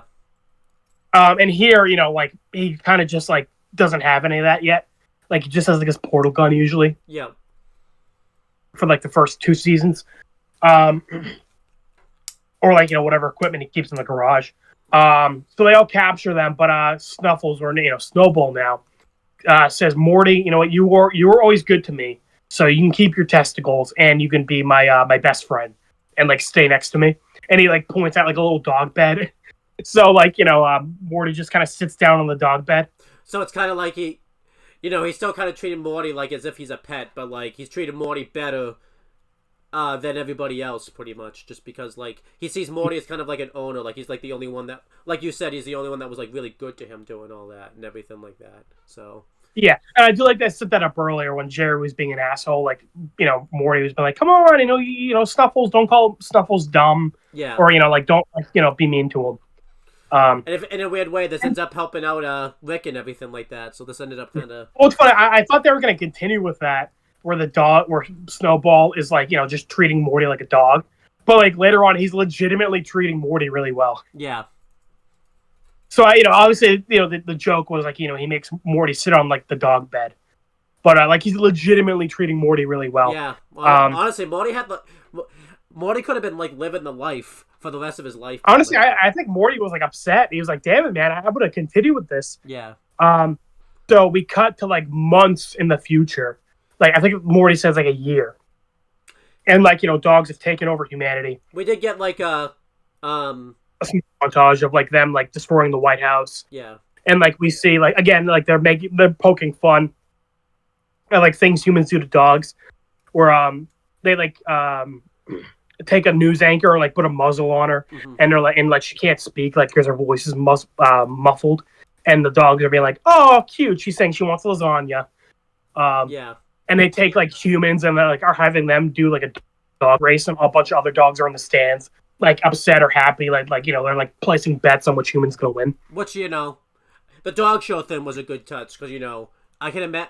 I mean, obviously the dogs eventually get trained to do dog shows, but that's a big cartoon thing they do with like dogs. Like they'll put them in a scenario where they're in like a dog show. Like every cartoon's pretty much done that, where like they don't actually want to be there. But obviously that's well, I think it ends up being a plot point because Snowball decides like if they took over the world, they just end up doing what humans do. Yeah. So. Which is like a thing in Planet of the Apes, where like apes like make their own society and they're pretty similar to humans. Yes. So Morty, like I said, he's actually having a pretty good life. He's in bed with two girls, and he has like a dog like as his butler. And I like that Morty's actually being nice to the dog. Like he's like, "Oh, thank you," like Richard or whatever the dog's name is. Yeah, I like that. I like like it's not being like, "Oh, Morty's like letting the power go to his head." Like he's still like respecting the dogs. Yeah. But then Rick comes in and kind of continuing the joke where he just like socks somebody and like knocks him out. Yeah. And Morty's confused because he's like, "What, Rick? I thought you died." And Rick is like, "No, I just played dead." That was confusing because, like I said, they kind of just like when Morty sat next to Snowball, they kind of just like cut to like the montage of the dogs taking over. We didn't really see what happened to like. And Rick says that like everybody went to sleep after that, and like apparently Morty like cried and shit himself. Yeah, that was weird. And it's like, and then Rick like went into Snowball and Morty's dream. And Rick is like, "Oh yeah, no. So the last year, like, what didn't happen, but you did actually like cry and shit yourself." That's pretty on spot with Morty's character, so I like that. I know, but it's weird because they didn't like show any of that, and they didn't give any indication that was the case. Right. I guess they wanted. Because Morty seemed pretty chill. He was like, "Oh, sweet, you're showing me favoritism. Okay, I'm cool with that." Yeah. And again, like I don't know, like Morty was like, "What? I thought you died." Because like they didn't show Rick die or anything. They just like apparently that happened off screen. I guess they wanted it to be like a surprise that none of this was actually like happening type of thing. They wanted it to make kind of give the audience. Yeah, well, but now I'm confused on like where the dream began and end. Right. No, I agree. Type of thing because. And I do like they continue, but I do like that they Morty's confused. Like, what? It's been like a year. Yeah. And Rick, no, it's dream time, so like it's shorter. It's only, and well, he's also like, like obviously because Rick was joking how like Inception was like bad and confusing. Yeah. And he's saying like, "Oh, you see, dream time is more, but also dogs live shorter lives than humans, so it's like even more time." Right. And this is all basically like just a big rant to make Morty think that like Inception was bad. Yeah. And yeah, so because Morty was like, "I love Inception." Now he's like, "Oh, actually, I guess Inception was kind of confusing and dumb." So I guess we're gonna have to see when we review Inception what we actually think of it. Is it actually good or is it confusing and dumb? So I like it, but Rick does kind of have a point where like it is trying to like be more confusing than it needs to be. Okay, so we'll see. But I think it's like exaggerating the point. But then Rick gives Morty some pills, and I thought this was going to be like a Matrix reference. Okay. but like it wasn't. Like, because Rick's like, here's some pills, and then I thought it was gonna be like, blue pill, red pill. Do you know that? Yeah, well, I know the reference because obviously you see that in memes. Like, red pill you get this, blue pill you get this type of thing. So I know kind of. I think we did that earlier where I asked you if you saw the Matrix and you said no. So whatever. Yeah. Morty thinks like, well, yeah, I think it is supposed to be a Matrix reference because Morty takes the pills and he thinks, oh, am I gonna wake up now? Yeah. Because that's like a Matrix thing. Is like you take the one pill and like you keep living in the dream. You take the other pill, like you wake up. Okay. That's like a Matrix thing. I forget which one was which. I think blue pill is the one where you wake up. Red pill is the one where you stay in the dream. Okay. I don't remember. But he just makes Morty down a bunch of pills, and he's like, "Oh, this is gonna make me wake up." And he's like, "No, to make you have kidney failure." And it just cuts to like Morty on like a bed, and Rick like took a is on like took like a dog mech thing, and he just put on like fucking shitty ears and like a dog snout, like a very shitty costume. And the dogs bought it too. Like they thought it was actually like a dog. Like yeah. And he's saying like, "Oh, Morty's not gonna pull through." And I thought they were going to do a joke where, the dog owner, in this case Snowball, is like, "Oh, I'll do whatever it takes." And then another dog says like, actually, it's going to cost a lot of money," and he'll be like, "Oh, well, never mind." Yeah. But no. Snowball legitimately is like the other dog is like, "Oh, this is going to cost too much money and it'll bankrupt your entire kingdom." How the fuck surgery on one person would bankrupt the entire planet? I don't know. Fuck it. And again, I thought they were going to do the joke where it's like, somebody like finds out surgery on their dog is going to be too much and they decide, fuck it. But no, Snowball like knocks the clipboard out of the other dog's hand. He's like, I don't care. I'll do whatever it takes to protect my precious. I liked that. So I'm like, I like that they didn't make Snowball like an evil dictator. Like he legitimately cares about Morty, and like he's like, nah, fuck that. I want Morty alive. Like I'll do whatever it takes. Yeah, I liked that. Yeah. Anyway, I think that was kind of like, as I said earlier, they were like joking about how humans mistreat dogs. And I thought they were going to do a joke about like how humans don't care about dog surgery. But like, no, I think that this was like kind of showing like the good side of it. Like some humans do legitimately like will do whatever it takes to like, make sure their dogs are healthy. Actually, too, this is a good take too, because like dogs will give up their lives for like humans too. Also, like they're very loyal, so this was kind of a good take on that, like showing how Snowball is very loyal to like Morty and everything. Yeah, Morty like was a good owner, and like Morty and like Snowball is like showing him the same loyalty. It seemed like the take was like, if you're like, if you treat your dog well, your dog will treat you well. But if you don't treat your dog well, you could end up like Jerry, pretty much, type of thing. Yeah, I think that's the thing. Like Jerry was a shithead, so Snowball was a shithead to him, but Morty was like good to him, so he's good to Morty. Yeah.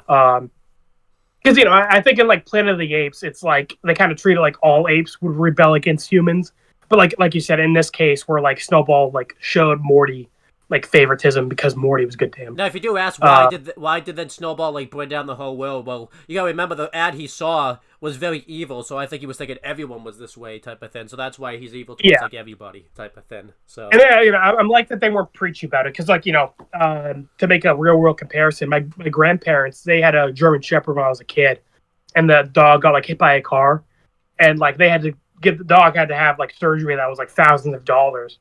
And like they weren't even sure if the surgery would work, but my grandparents still like dropped the money. Yeah. Because like they loved Heidi, and sure enough, that dog survived and like lived like another like fucking 6 years. Like had a long life. Yeah. So because that's why I'm saying like I'm glad this episode wasn't preachy and like saying all humans are terrible to dogs. Like no, because like there are legitimately like I fucking love my dogs. I think I treat them pretty well. Yeah. So like that's why I feel like I would have been offended if this episode was like being like humans are terrible, blah blah blah. I feel like this was a good balance to that type of thing. Like Jerry was kind of like what a terrible dog owner would do, but Morty was like the good dog owner type of thing. So yeah. But Snowball wakes up from the dream, and he kind of has this epiphany. Another Inception thing where they make, like what happened with Morty. You like kind of give Snowball the idea that like he should care about humans. Well, not care about humans, but he's kind of like taking over the world wouldn't accomplish anything. They'll just kind of end up repeating the cycle of violence. Yeah, which I liked. Yeah. So they decide, They go to a nearby animal shelter and like liberate all the dogs, and they're using Rick's portal gun. It's kind of cool. This was like the only time they used Rick's portal gun this whole episode. Yeah, I thought that was cool because I don't think they use it lately at all. The next episode that becomes like Rick's main thing in the whole show. So it's kind of nice that like the second episode of the show like didn't really over rely on it. Like it only used it this one time. Yeah, that was good. Yeah, and Snowball's saying that they're going to go to like an uninhabited world and like make their own society. Mm-hmm. And I told Owen, I was like, I remember later on they do like a purge episode where like it's dog people. Is this like that world? And you're like, I'm not sure. I still don't know too because Snowball doesn't show up. But it's also tough to. It could just be a coincidence. Yeah, and it's also tough because like again that's after Rick and Morty change universes. So I don't know if they just like they just dropped it too because this episode definitely was like an episodic episode too. So like it's really tough. Yeah, again, like Snowball wasn't in the last episode at all, and like he doesn't show up again. I don't think. Yeah. I like to think though that this because it's really tough to tell because they leave this Rick and Morty leave this universe. So like are all dogs just like gone now from this universe? Like Rick just caused no dogs. Well, I don't think it's all dogs. I think they say like they're gonna just like give some dogs like intelligence and they're gonna start their own society. I don't think they take every dog. Right. But yeah, but it would be funny if they took all dogs and like Rick just caused like there's just no dogs on this earth anymore. Yeah.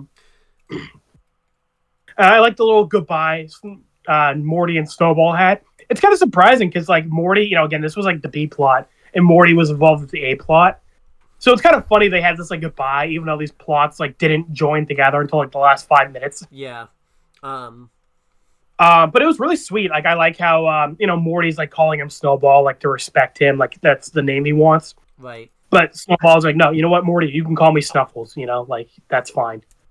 And they have like a sweet little goodbye. They hug, and Snowball like gives Morty a little lick on the head before he leaves. I like that. Like I like they didn't make this like this was like a sweet ending. Like they didn't like fuck it up or like have a dark twist to it. Yeah, I like that. And I think too, this was that I remember I mentioned in the last episode there was like a reference to like one of Justin Roiland's shows that didn't get like picked up. Because at the end, Rick and Morty mentioned, like, I don't know, Morty, this could take, like, 11 minutes or so. I think that was the reference. They were, like, referencing Yeah, I was going to say, I think at the end they were, like, referencing, like another show. I didn't know what show. But I remember the last episode, I, like, mentioned, they made a reference to, like, a show of Justin Roiland's that, like, didn't get picked up. I think that was what they were referencing, so. Yeah. I like how Jerry's going to cry, and I thought it's going to be like, oh, Jerry did care about Snowball. But no, he's just like, this reminds me of Old Yeller. Yeah. And, it's nothing like Old Yeller. Beth even says why, because it has a dog in it. Right. And he's like, yeah. It's obviously Old Yeller, like he got rabies and they had to be put down. This isn't like Old Yeller at all. Yeah, I knew that, yeah. And I don't think that's a spoiler. Everyone fucking knows about Old Yeller, Yeah. But, yeah, overall, that's the end of this episode, pretty much. This episode's really awesome, honestly. Like, I liked, the stuff with, I like both plots, and I liked how just crazy and off the wall he kind of gets, especially in the dream slots, but I do like the message, and, like, again, the B plots aren't overly preachy. And again, I think both plots are pretty, entertaining throughout type of thing, so. Yeah. I give this a B+, maybe an A-. I'm gonna go A-. I really like this. I liked all the characters here too. I thought all the characters acted really well, and this episode was just genuinely funny, and it just kind of showed like because last episode was pretty tame. Like this showed like okay, this watching Rick and Morty like you're gonna get some off the wall stuff. Like this kind of showed that. So. This showed the wackiness. So, I'm gonna give this an A-. I'll probably give next episode a B+. But yeah, let's talk about this. So I figured we wait till the end of the episode. So, obviously we're gonna talk about Snowball / Snuffles' voice actor because he's voice acted by Rob Paulsen, and AJ and I were talking about this off camera, and Rob Paulsen has a list of wiki things that he's been in, and it would actually be easier to name the things that he hasn't voice acted or hasn't done voice acting work for because it is just like a list of things. And I think AJ and I were talking about this off camera. You even looked up his wiki. Typically on a wiki, it usually will show like, you know, what they've been in, whether it's like films, TV shows. They'll break them down into sections, and they'll, you know, organize it by like year, from like the year they started doing stuff with films or TV show to like the year it ended. He's been in so many things, they have to like list it off alphabetically for films, TV shows. Like, that's how many things he's been in. Like, but some notable things that we've watched that he's been in is he's in Ben 10. Yeah, he's Ditto. You haven't seen Ditto yet, but he's one of Ben's aliens. And then he's in like, he's in Danny Phantom. He's Jack Fenton. Yep, Jack Fenton, Technus, and I forget, he's somebody else, but we'll probably bring him up again. He's Mark Chain in Fairly Odd Parents. Again, you could just name basically. I know one thing he's not in that I didn't see. He's not in Avatar: The Last Airbender, so that's surprising. I can't believe it. Yeah, but like, yeah, this guy's been in some thins. Like, he's just got a list and list. Like, I feel like we're gonna be putting this guy up a lot when we go to review every little like cartoon. Yeah, he's like he's like D. Bradley Baker. Yeah, he's been in like everything. So. Yeah. And that's another voice actor who's in like fucking everything. D. Bradley Baker. And I probably haven't even heard that name yet. But once we review something, and see him in there, but so that maybe him and D. Bradley Baker would have a competition. Who can get the most voice acting roles, type of thing. Yeah. So. Well, I wanted to bring him up because D. Bradley Baker voices like half of Ben's aliens. He ends up like all the clones in Clone Wars. Fucking, he's in a million things. It's just crazy to think though that like he seems to have a good range of his voice acting, because obviously like in Fairly Odd Parents and in like Danny Phantom, like he's got to be like these really loud characters and everything like that. But here Snuffles / Snowball really isn't like a loud character. He's like very quiet and like, I mean, he talks like he talks with the robotic voice, but he has to play more of a quieter character. So I think that's kind of, and he's villain, well, not completely villainous, but you know, so it's kind of interesting to see that like how much range that Rob Paulson has on his voice acting and everything like that. Yeah. But yeah, that's the end of this episode. Let's do the next one now. So AJ, the next episode is called Anatomy Poke.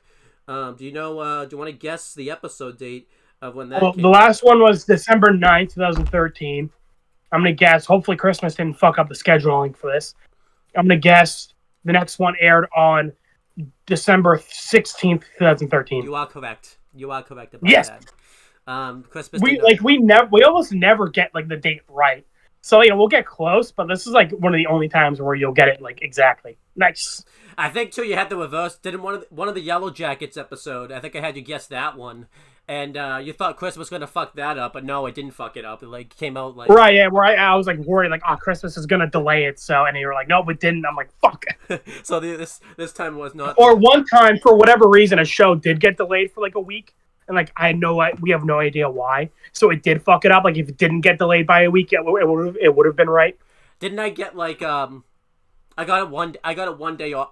I got it one day off one time type of thing too. Like they delayed it. Yeah, and I was like, damn it. Well, that happened to me just now, where I was off by a week, and it's like, fuck. Yeah. Yeah. One time you got it off by like a day. It's like, damn it. But this episode, like I said, is called Anatomy Poke. It was directed by Johnny Rice, and it was written by Eric Acosta and Wade Randolph, but they don't have wikis, so they don't have them. Makes it easier for us. Want me to talk about the B plot first, because it's kind of disconnected and it's like shorter. Sure, why not? Sure. So this starts off the episode. So it's Christmas time. Jerry's kind of the only one excited in the Christmas spirit. He's making ham for everybody. He's cooking. I think this makes sense because, I think later on in the show, we found out he's like the house husband, because we know Beth is like a horse doctor. Mm-hmm. So it makes sense he's kind of the one cooking and shit. I do like that Rick and Morty reversed that role, because typically, because in Family Guy and American Dad, they have like the housewife, because Lois. I mean, it's not the only show to do it. Amazing World of Gumball does a similar thing where like the dad is like the house husband and it's like the wife that's like the breadwinner. That's true. I'm making, because I'm making the Family Guy and American Dad comparisons, because they. Right, because they're like comedies. Yeah. Yeah. I'm just saying it's not like the only thing to do it, but yeah, you're right. It's usually like the wife that stays home, and it's like the husband that does whatever. Um, yeah, but everyone's kind of just like on their iPads and phones, and Jerry's like, "Come on, my parents are coming. They haven't come over in years. Like, we should just let's like spend time with everybody without electronics." So he takes everyone's equipment. And, I like the one joke where Summer's like, "No, you're not taking my phone." He's like, "If you don't, I'm going to make a Facebook." And, like, the joke is like dads are like embarrassing on social media. It's like, oh, fine. My dad especially. My dad has Snapchat. And if he goes on vacation, he'll like send me like a random. He never sends me a Snapchat, but he'll send like a random Snapchat just randomly if he's ever on vacation or something like that. That is funny.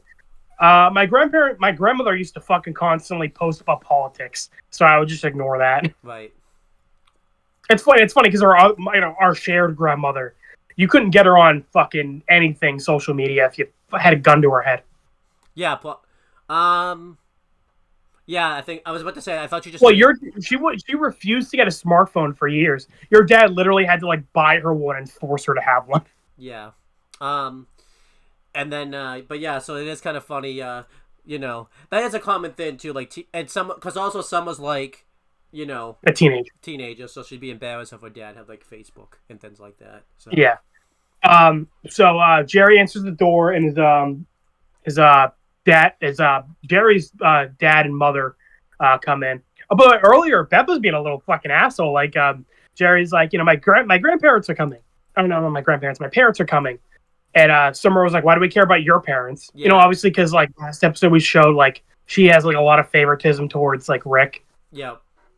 So it's kind of fucked up that she's like not, like she's not showing the same thing to Jerry's parents. Yeah. So I do like that. Kind of. Like it's kind of it's dropped pretty quickly because she ends up like really respecting Jerry's parents like later in the episode. Yeah. So I do like, but I'm glad they didn't make that a thing because sometimes that'll be the plot.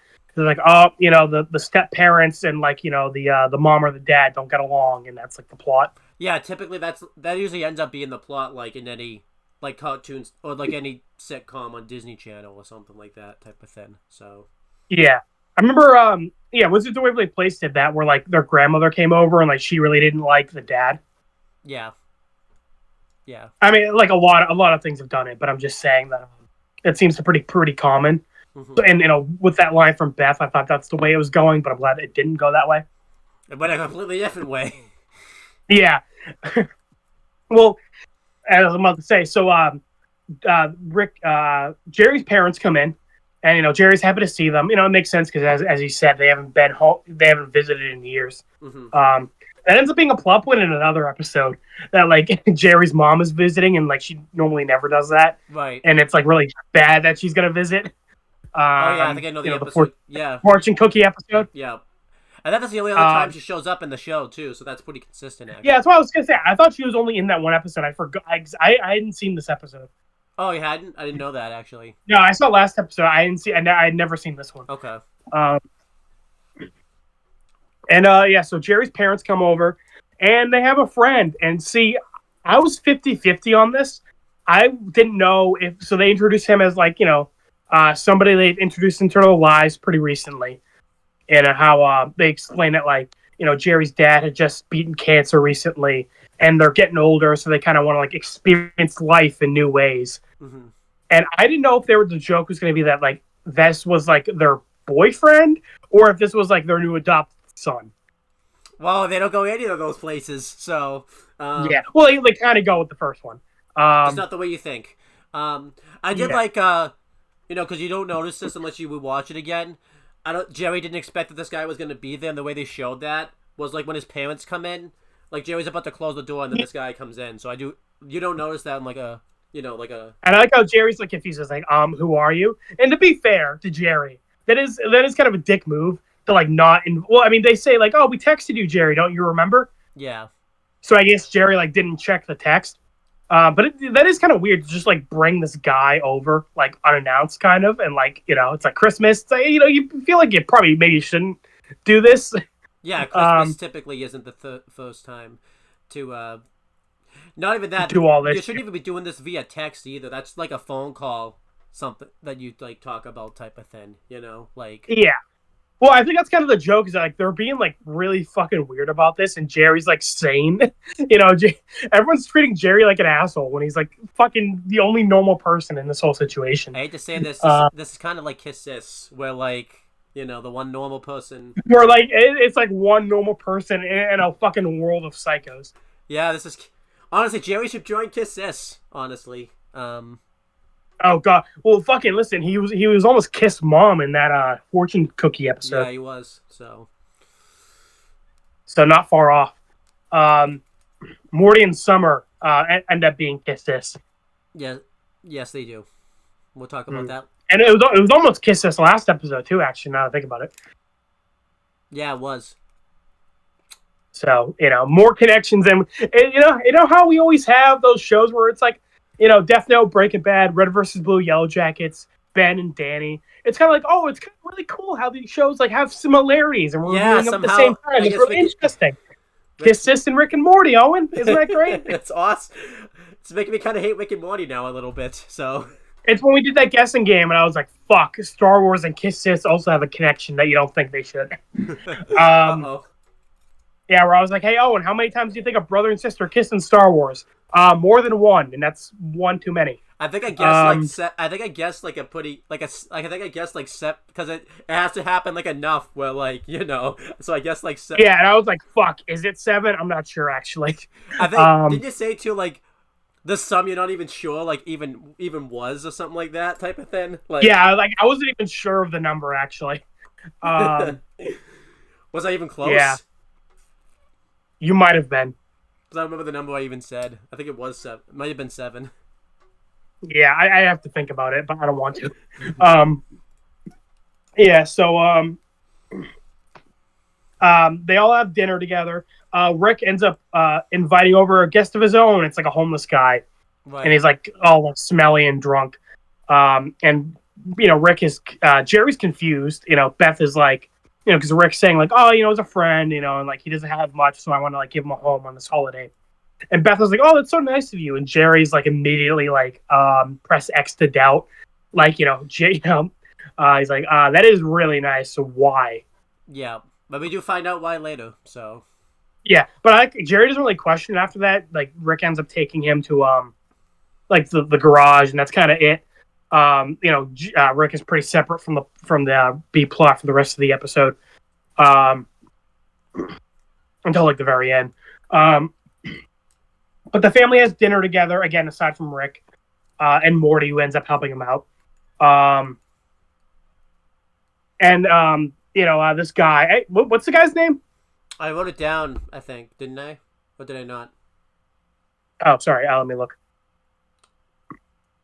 No, you just said some guy. Oh no, and finding out who Jacob is. Well, it's funny. Your note was meeting Jerry's parents and some guy, and the next line is finding out who Jacob actually is.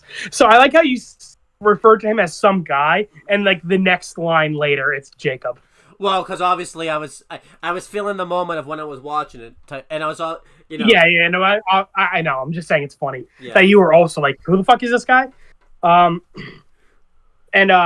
This guy, he's just kind of talking, and Jerry's like keeps bringing it back up, like, so who is this guy exactly? Like, is he your friend? Or, like, how do you guys like know each other? Mm-hmm. And his parents, like they're saying, what, we're not gonna hide it. We're in love still. We're married, and we're we want to be happy together eternally. Like, we're still soulmates, but while our souls may be eternal, we decided like our bodies aren't going to be eternal. Like, and we're going to like venture out a little bit. Yep. And so Jerry's like, what? So this guy's like your boyfriend? And then the dad is like, no, just your mom's boyfriend. And like, or like your mom's lover.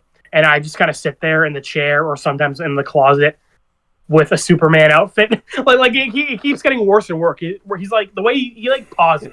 So he's like, I'll be in the chair or in the closet, usually in a Superman outfit. Just gets worse and worse for Jerry. It kind of reminds you of that episode in Family Guy, in a way, where like, we meet Quagmire's dad for the first time, and like Quagmire, you know, like everyone's like saying more and more like things to make it imply that like his dad's gay, and then the last guy is just like, your dad has the best penis in the military. Like, you know, it just ends it off with like being super like in your face. And then the pause then to kind of can make that when Quagmire pulls his dad like aside to ask him, his dad's like, I promise you I'm not gay, and like Quagmire's like, okay, good, and then like it pauses for a couple of seconds, and then Quagmire's dad like tells him he's having a sex change, and then Quagmire's just like, honestly, because Jerry had the same reaction, Quagmire was just like, oh come on, just be gay, but then so like this felt like Jerry's reaction like all over again. So yeah, this ended up. So I was thinking like the dad was in on it too. Like the dad is also dating this guy, or that like again, you know, Jerry's gonna be jealous of this guy is like their new son, kind of. But nope, it's that he's dating Jerry's mom, and the dad's like a cuck, basically. I don't even think he's dating Jerry's mom. I think they're just having sex, pretty much, type of thing. So, or like they're lovers, basically. Yeah. Well, like, it seems like they're kind of dating because like he came with them to their fucking Christmas party. Yeah, I guess so. They have like an open relationship, and God, the cuck chair. That's like a meme. That like hotel rooms will have like a chair next to the bed. Oh yeah, that's why the chair's there. So I always. Yeah, for like people who like are into like cucking. All right. Now I know. Yeah. Owen, I shit you not, that is more common than you think. To go on a little tangent, I met a girl in college who like I asked her out to like go out to like have lunch with me, and she was like, sure. And we're having a nice talk, and she was like, I have a boyfriend, but like he's into like me sleeping with other guys, and I'm like, nope, I'm out. Goodbye. No, goodbye. I knew there was a thing. I just didn't know the hotel thing was a thing type of thing. No, I'm just saying, I can fucking strangely relate to this because, like I said, I met a girl who was like, so I have a boyfriend. He's cool with me sleeping with guys. And I'm like, nope, goodbye. Actually, on the wiki it mentions because I learned about this in social, like a term. They're basically having. Actually, I can just pull up the term on the wiki now. This is pretty much open relation. No, this is polygamy, polyamory. Oh, polygamy. Yeah, pretty much. Oh well, okay. So it's polygamy if it's a guy dating multiple girls, and it's polyamory if it's girls dating multiple. I don't know why the fuck I know that. Well, I can't even. I couldn't. I don't. I feel like it's bad that you could pronounce it. I had the word right in front of me. I couldn't even pronounce it. So, yeah. Well, to be fair, Owen, can you still pronounce Ozymandias correctly? I don't know. I'm probably gonna try in a few minutes. So, I could have then because you just said it. So, yeah. But that's mainly like a historic thing. You know, it's like marriages being between like multiple people. Yeah. That's more a historic thing. But I guess it does still happen modern day. Hey, it happened. They put it on the wiki. It's on the wiki, so they're having a polyamory. So, yeah, this does. Again, I don't mind that they go to this place though, because it's early in the season. They're trying to show like the shows off the walls type of thing. So I don't mind. Yeah, because I mean, the joke is that like this is very strange, and like everyone else is being really supportive, and Jerry's like, what the fuck? What I do like, and at least it doesn't. This doesn't overstay its welcome either. Like they don't do many. Like you said, this B plot's pretty short, so like I do like that it doesn't overstay its welcome. And also, like I mean, to be fair, listen, like, hey man, you do you. If it makes you happy, it makes you happy. Like the joke is that like they're doing all this shit at like the family Christmas party, you know. And I think the joke is, weirdly enough, because the plot is Jerry asks for one Christmas everyone be off their devices. The one Christmas they all do that. I think the joke was it ends up like. Making Jerry miserable and everyone else is happy. And then when they right. So I don't think I think the joke was like, what would a Christmas look like if the person who actually wanted everyone off their devices, if he got what he wanted, and it ended up being what he did. That's kind of the more way I see this type of thing. Yeah. And obviously, because the joke is, like you said, Jerry wanted everyone to like be like together and like not on the devices. And, like, obviously the joke's like, it's his parents having this situation. And later on, it's like Summer and her boyfriend. That's like his daughter. So it's like, it's like, oh, God, the two worst people to be having this situation with. And I think the whole joke is like, Jerry thinks this is like, in spite of him, why everyone's having a good time. But because obviously you're going to talk about the next scene, like, everyone's having a good time. And, like, Beth's trying to, like, comfort, like, Jerry. And Jerry's just like, okay, you're just trying to make me suffer for the fact that, like, I had you give up your phone. Is that what it is? And like Jerry's like, and Beth's just like, no, like you think everything's about you, Jerry, type of thing. So Right, but like at the same time, I can get why Jerry's like this because like this whole situation does seem like pointed at him specifically. yeah, definitely. Yeah. So they're all kind of just sitting around afterwards. Like after dinner or breakfast, whatever, lunch. Sorry, just lost my train of thought. Like they're on the couch. And Summer's boyfriend like starts knocking on like the slider door outside. Like he's in the backyard. Yeah. He opens up and he's like freaking out. Like, Summer, why haven't you like texted me? And I like how she's actually now like happy that like they're having like a little get together, like in person. Like they're not like all texting on their phones. Yeah, I like that. And like you said before this, they're all having like a little sit down. Like someone was playing with the drums, and like Jerry was like kind of the only one in a sour mood. And Beth was trying to like comfort him and like make him cheer up, which I like. I like that Beth was like trying to like cheer him up. Yeah, I like that because it does kind of seem weird. Like later seasons try to make it seem like they didn't have a good marriage in the beginning, but I feel like later seasons is trying. Right.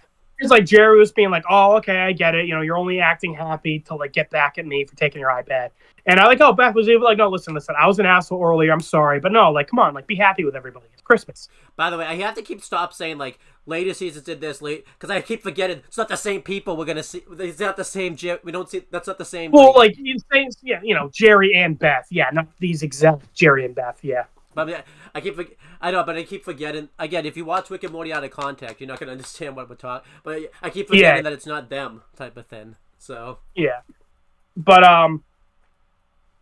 Summer's boyfriend Ethan comes in and he's like flipping out. He's calling Summer like a bitch and like like, come on, why are you ignoring me? And Jerry's like, whoa, is this your boyfriend? Like what's up?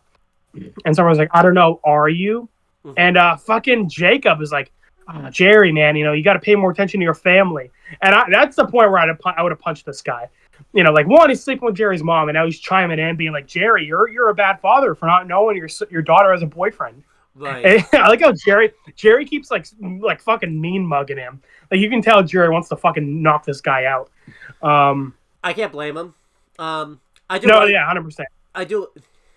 What do you think of Jacob, by the way? Like, I don't, because I feel like he seems kind of like a prick, kind of like. Yeah, well, I think like he's like emotionally mature, but like he's also insufferable. Like again, it's like he's kind of chiming in where he shouldn't. Right. Like because like the next scene, it's like him. Well, like it kind of bugs you how healthy he is in a way. So like Anchorman 2 had a similar thing, where like the main character gets divorced from his wife, and his wife ends up marrying like a therapist who's like super in touch with his emotions, and he's like super like nice. Okay. But like he's like insufferably nice. Where like it seems like nothing bothers him. Right. And it's like, I fucking hate you for being like too perfect, kind of thing. That's how I feel about Jacob. Yeah, like he's so perfect, like he's like insufferable. Is he Gary Stu? Yeah, I'd say so. I hate to tell you this, AJ, though. This is probably a spoiler. We never see Jacob again after this episode. So I know. Listen, he just comes in. Everyone loves him immediately. He's banging Jerry's mom. He's immediately closer with Summer than he is. Mm-hmm. And he immediately gets Ethan to like open up his like worst traumas, and like barely knows the guy. Yeah. And he, at the end of the episode, Jerry starts liking him for no reason. So yeah, you know what? Jacob is a Gary Stu. He's a Gary Stu. Hey, our first Gary Stu in our reviews. Yeah, that's true. Add him to the counter. Gary Stu counter. Number 1, Jacob from fucking Rick and Morty, apparently.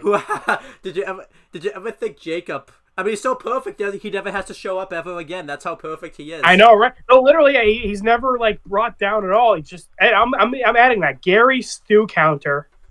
Number 1 is fucking Jacob from Rick and Morty, apparently. Yep. First of many, Owen. First of many, I'm sure. Yep. Yeah, that's a thing, apparently. Thank you for bringing that up. Actually, if we're adding this, we have to add another Neo from Death Note. He's a Gary Stu. Oh, you're right. He's the biggest Gary Stu. Thank you for reminding me, Owen.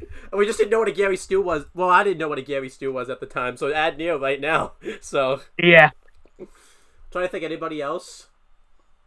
While we have this calendar. I'm not sure. Do we have any Mary Stews? Or I think it's so far we've just got Gary Stews. Any Mary Stews? Any Mary Stews? Or just Gary Stews as well. Yeah. Um. Can we put Harvey there? Because Harvey's kind of he's not there enough to really be anything. He's just. Yeah, I'm like I don't think he's a character enough to like be a Gary Stew.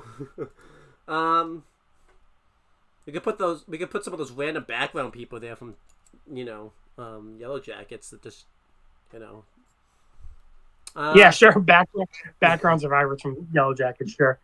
Nah, I don't think they. But then I wouldn't say that. No, they're not like perfect or anything. And how can anybody like them if no one acknowledges their existence? No one in Breaking Bad. I would say no one in Breaking Bad's like Gary Stew and Mary Stew. Death Note, yes, we already said. Yeah. Danny Phantom, we're not far enough yet. Well, technically Vlad right now, but like not really. So no, he's not really perfect because he can't. He wants Maddie to love him and he can't, and he's bitter at Jack. He has flaws. We're not far enough in Ben 10. And he would be Gary Stew if he was he got his ghost powers and he was immediately good at it. Right. He worked for 20 years to get that good, so that's fine. No one in Avatar. No. Yeah, I'm trying to think. Make it just trying to. Kita from Kiss This, Kita. Oh yeah, no, he's a big one. Right, Kita, yeah, because everyone loves him for no fucking reason. Yeah. Kita from Kiss Sis, and he's apparently not good at school, but there's no consequence for that. Right. Is it Kita or Kita? I never know. I don't remember, and I don't care. Anybody else? Keith. Anybody else in Kiss This? Because there's probably a bunch of them in Kiss This that we haven't even gone through yet. Yeah, Akko and Rika, everybody likes them, yeah. And everyone's cool with them being incest for some fucking reason. Yeah, we can add them to the list.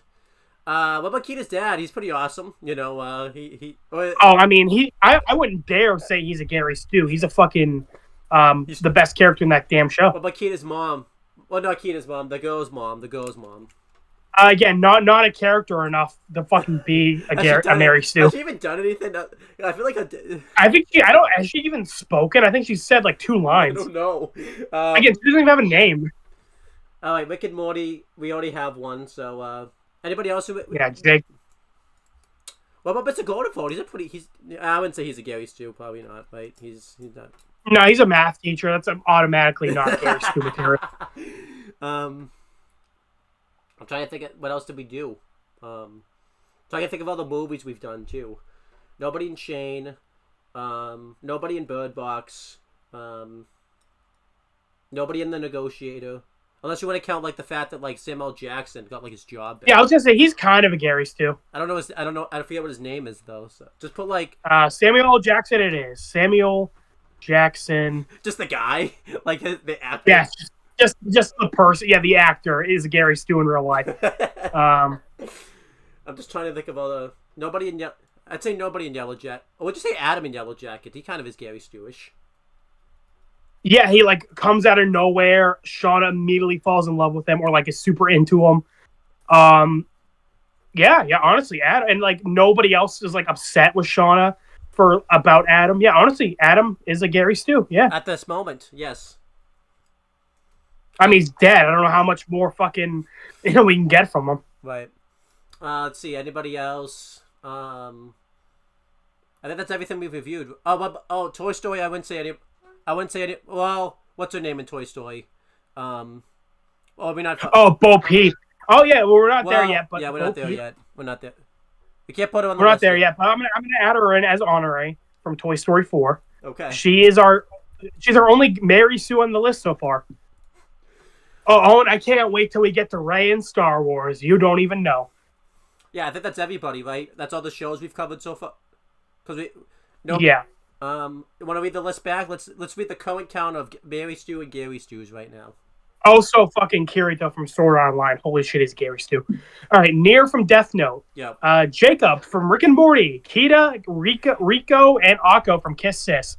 Wow, isn't that great? Kiss Us has fucking 4 of them. We're only 7 episodes in. I know, right? Samuel L. Jackson, I don't know his name, just the actor from Negotiator. Because fucking, he just does all that shit and he's amazing at everything and everyone's cool with it. Adam from Yellow Jackets and Bo Peep from Toy Story 4. Well, that's honorary, so. Yeah, we'll get there when we get there. Yep. Wow. So, by the way, the other than you might have to remove Jacob for the most part. That's like in order of like the levels of Gary Stews that you just read, pretty much. Yeah. Jacob's kind of low on the list because he's just a one-off character. But yeah, Nier is by far the fucking worst we've gotten to. I don't know. Kita Kaida is pretty bad too, though. True. Yeah, Kita's also fucking insufferable. But I don't know. Nier's script reading power is like his bar none. Oh yeah, that's pretty bad actually. By the way, do you realize we just did like another video, like of Wake and Gary Stu? I know, right? I think we even talked about that. We should have just done like a whole video on like who's Gary Stu and who's Mary Sue. But we just decided to make a list randomly right now, type of thing. I know, right? In the middle of our fucking Rick and Morty video. So let's just end this. That's the end of Wakens, I guess, of Gary Stu and Mary Stu. So we just did a video with. AJ, we just did a video within a video. Oh, and it's like the Inception. It's a video within a video. So. We're gonna have to like jump into. There you go. It's thematic. It's a video within a video. And now we're leaving that. Now we're leaving this video. Go back to the original video. You go back. Yeah, we didn't even do this the whole thing during episode 2. We did it during episode 3. Of course, we did it. But yeah, Jacob gets Ethan to kind of like sit down, and he's like, "Hey, Ethan, what's wrong? Why are you so angry?" And Ethan tries to say, "Because Summer's a bitch," but it is like, "No, Jacob, no, Ethan. Why are you angry?" And being the Gary Stu he is, just saying that gets Ethan to open up about his deepest, darkest trauma. Yeah. So he starts saying how to some random guy he doesn't even like know. Like, I know, he didn't even have to say anything major. He's just like, "Come on, Ethan, why are you upset?" And he starts to break down crying, and starts saying how when he was younger, his brother took him on a fishing trip. And led him to the bushes, and it's obviously it ends there, but it's implied that his brother like molested him. Yeah. So that's a thing. Cool. All right, moving on. And he's basically saying like, "Come on, Ethan, you shouldn't take out, Summer. Your relationship with her is different. You shouldn't take out, that on her."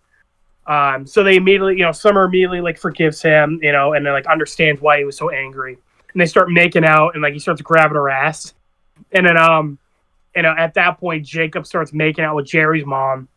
And then this was pretty funny, where Jerry's dad just like slowly backs into the closet. I like that, yeah. And it like has like his, the Superman thing where he rips off his shirt and he like has the Superman costume underneath.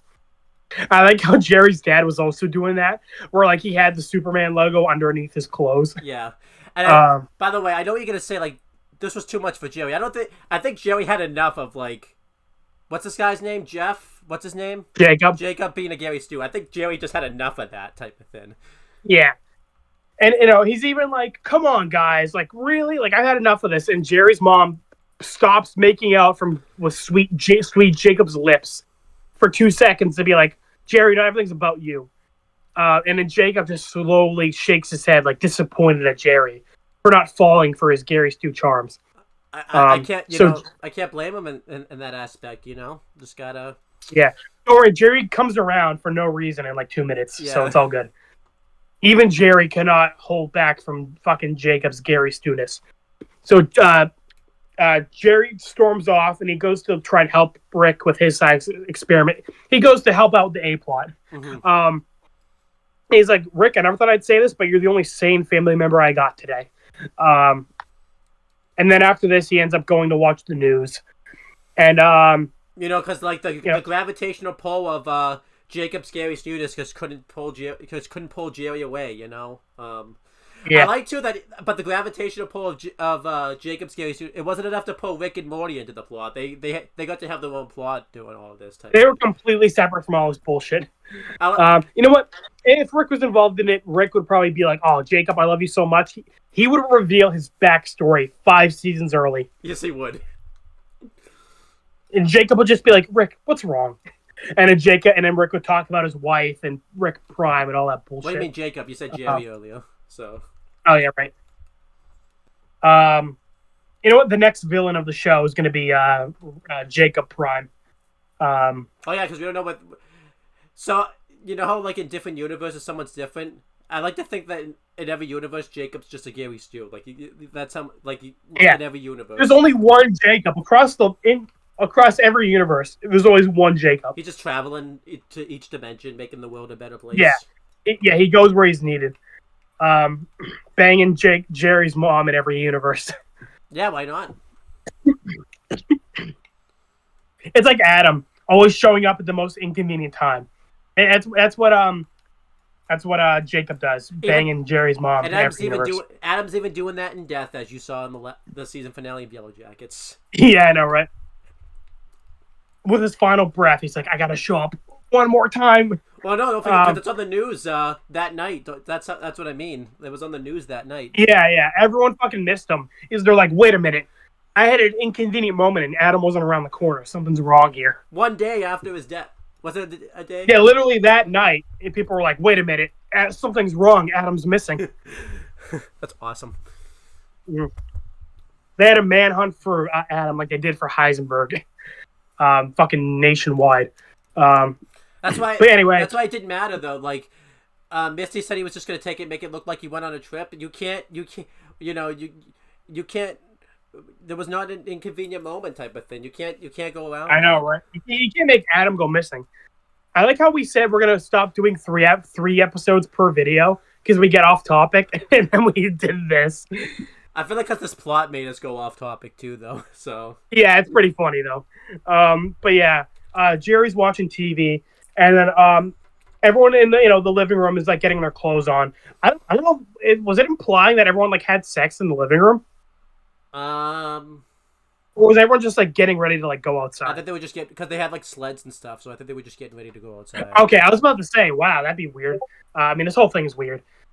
But Beth is like kind of upset that Jerry wasn't about seeing his daughter make out with her boyfriend and her mom get it on with Jacob. And Beth is like, oh, you know what? Jerry had a perfect opportunity to live life today. I don't know if our marriage can survive this. Like, she was full on gonna divorce Jerry fucking 3 seasons early. Yep. For fucking because of Jacob. Well, don't forget it's a different Beth and Jerry. They get a divorce in season 3. Oh, true. Yeah. You keep bringing that up every time. I'm like, yeah, you're right. We only got like 4 more episodes with this Beth and Jerry.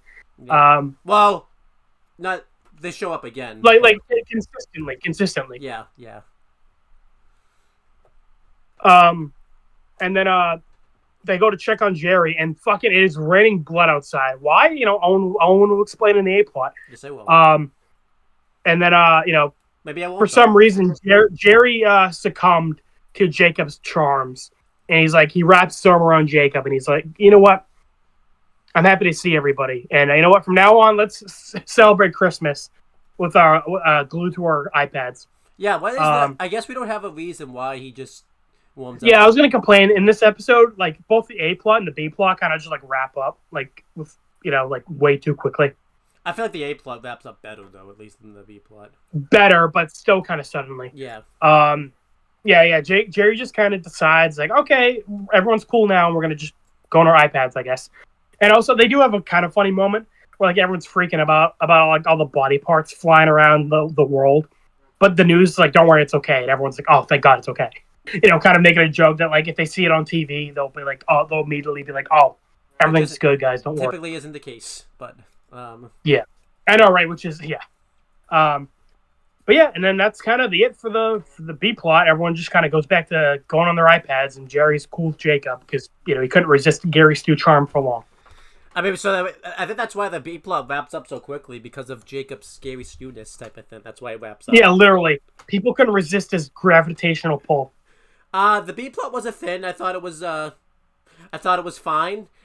I mean, Jacob's scary Stu-ness is so great. Like, reviewers and stuff like lauded this B plot. They like loved it. I thought it was just kind of whatever. Like, honestly, I think we talked about this off camera. This is a Christmas episode. The bleep plot's the only that makes this like a Christmas episode. I know, right? It's a Christmas episode in the same way Die Hard is. Like, it's like it just happens to be on Christmas. Yeah, because the A plot could have just been any time in Rick and Morty history type of thing. So, Yeah. the plot was kind of whatever. I do kind of like that, at least Beth, Jerry, and like Summer are enough characters they can get the 1B plots. Like, it's not just Rick and Morty every episode doing stuff. I like that they're at least building up Beth, Jerry, and Summer as characters and everything like that. Yeah. But you want to know the voice actor for Jacob, this great Gary Stu guy. It's Kellum. He doesn't really do much other than this Rick and Morty. He does other stuff. He does do American Dad. He does an unknown character, though. We don't know what he does. It literally says on his unknown character voice, so we don't know. He's in Arrow. Yeah, he's in Arrow. Arrow's a decent. I've heard of it, yeah. It's about Green Arrow from DC Comics. Yeah, I know what that is. I haven't seen it, I just know what it is. Yeah. And then, he's in movies that, I don't know, like it's a movie called Girlfriend's Day, Undead Life. That movie's not well known because it doesn't have a wiki. I don't know what's worse, not having a wiki as a character, or not having a wiki as a movie. That's something we should talk about someday. Yeah. I would probably say movie because, like, you made that, and no one would even make a wiki for it. So, I don't know though. Kiss This wikis are still pretty bad though. So. Yeah, I don't think everything can get more bare bones than that. But yeah, you're wondering what was going on in the A plot though. Remember this guy that you mentioned earlier, AJ, that Rick brought in? Who was he? Like, was he just? Did they do anything more with it? Yes, they did. No, that's it. That's the only thing in this episode. It just happened. It was a very random thing. Rick just happened to bring a homeless guy in. But yeah. So Rick says that he performs he does like a checkup with this guy every year, and there's more to it than just Rick checking up on this guy. Because why isn't this guy just going to an actual hospital or something like that? Why is he going to Rick? And it's clearly this guy isn't in great condition. He's definitely older and sick because he's like mumbling like random like war things that have happened, like Pearl Harbor. And he mumbled something else. I don't remember what it was, but yeah, I think World War II actually it was what he mumbled the first time. Yeah, that would make sense. But I guess stuff was going on off screen because Rick comes back and needs Morty's help. Rick just completely ignored Jacob. I guess his Gary Stu-ness wasn't good enough for Rick. What Rick was doing just had more things that was going on. But he pulls Morty aside and. They go into the garage, and Rick tells Morty that he doesn't really know what's going on inside of he says his name too. I just want to make sure I have it. Ruben. He doesn't really know what's going on inside Ruben, so he needs Morty to go get I want the characters' names down. Dr. Zenon Bloom. And by the way, Dr. Zenon Bloom, he's a reference to Dr. Hammond in Jurassic Park. Like, the whole A-plot's a reference to Jurassic Park. And something else, too, but mainly Jurassic Park. The Dr. Hammond thing's pretty obvious, because and you're not super familiar with Jurassic Park. He carries around a cane with, a fossilized, mosquito in it. Yeah. And this guy walks around with a cane, and it's hard to see, but you can see the same thing, where it's got, a fossilized bug on the top of his cane. I know it's fossilized something, yeah. Yeah, and the whole thing is it's like a theme park that goes horribly wrong and a bunch of monsters come out. Yeah. But Morty's kind of thinking what does he mean in Ruben? He thought it was a different he thought it was he was going to be traveling out of state or whatever. But no, he Rick does this very quickly too. He doesn't really loop Morty in of what he's doing, but he shrinks Morty's down to microscopic sizes and shoots him inside of Ruben, and Morty really didn't know. Morty, this all happened to Morty in an instant, and Rick even told him before, hold your breath or your lungs are gonna collapse. So and he did this right before Morty even could really get an understanding of what was happening type of thing. So again, just kind of showing more so that Rick just kind of gets Morty into adventures without really telling him about it in the very last minutes. So, Morty goes inside, Ruben, and, yeah, he's inside, his lungs, and he walks over, and we see, Anatomy Poke, which I kind of think is funny. I know it's more of a, but it makes you think of Amity Poke from Danny Phantom type of thing, because that was the name of the show and the town of Danny Phantom. So I kind of think it's funny that this had Anatomy Poke. So that was pretty funny. Oh yeah. But obviously I know that's not the reference, but still I like to think that. So. Oh yeah, I like obviously the reference is Jurassic Park, and anatomy because it's in a guy's body. But yeah.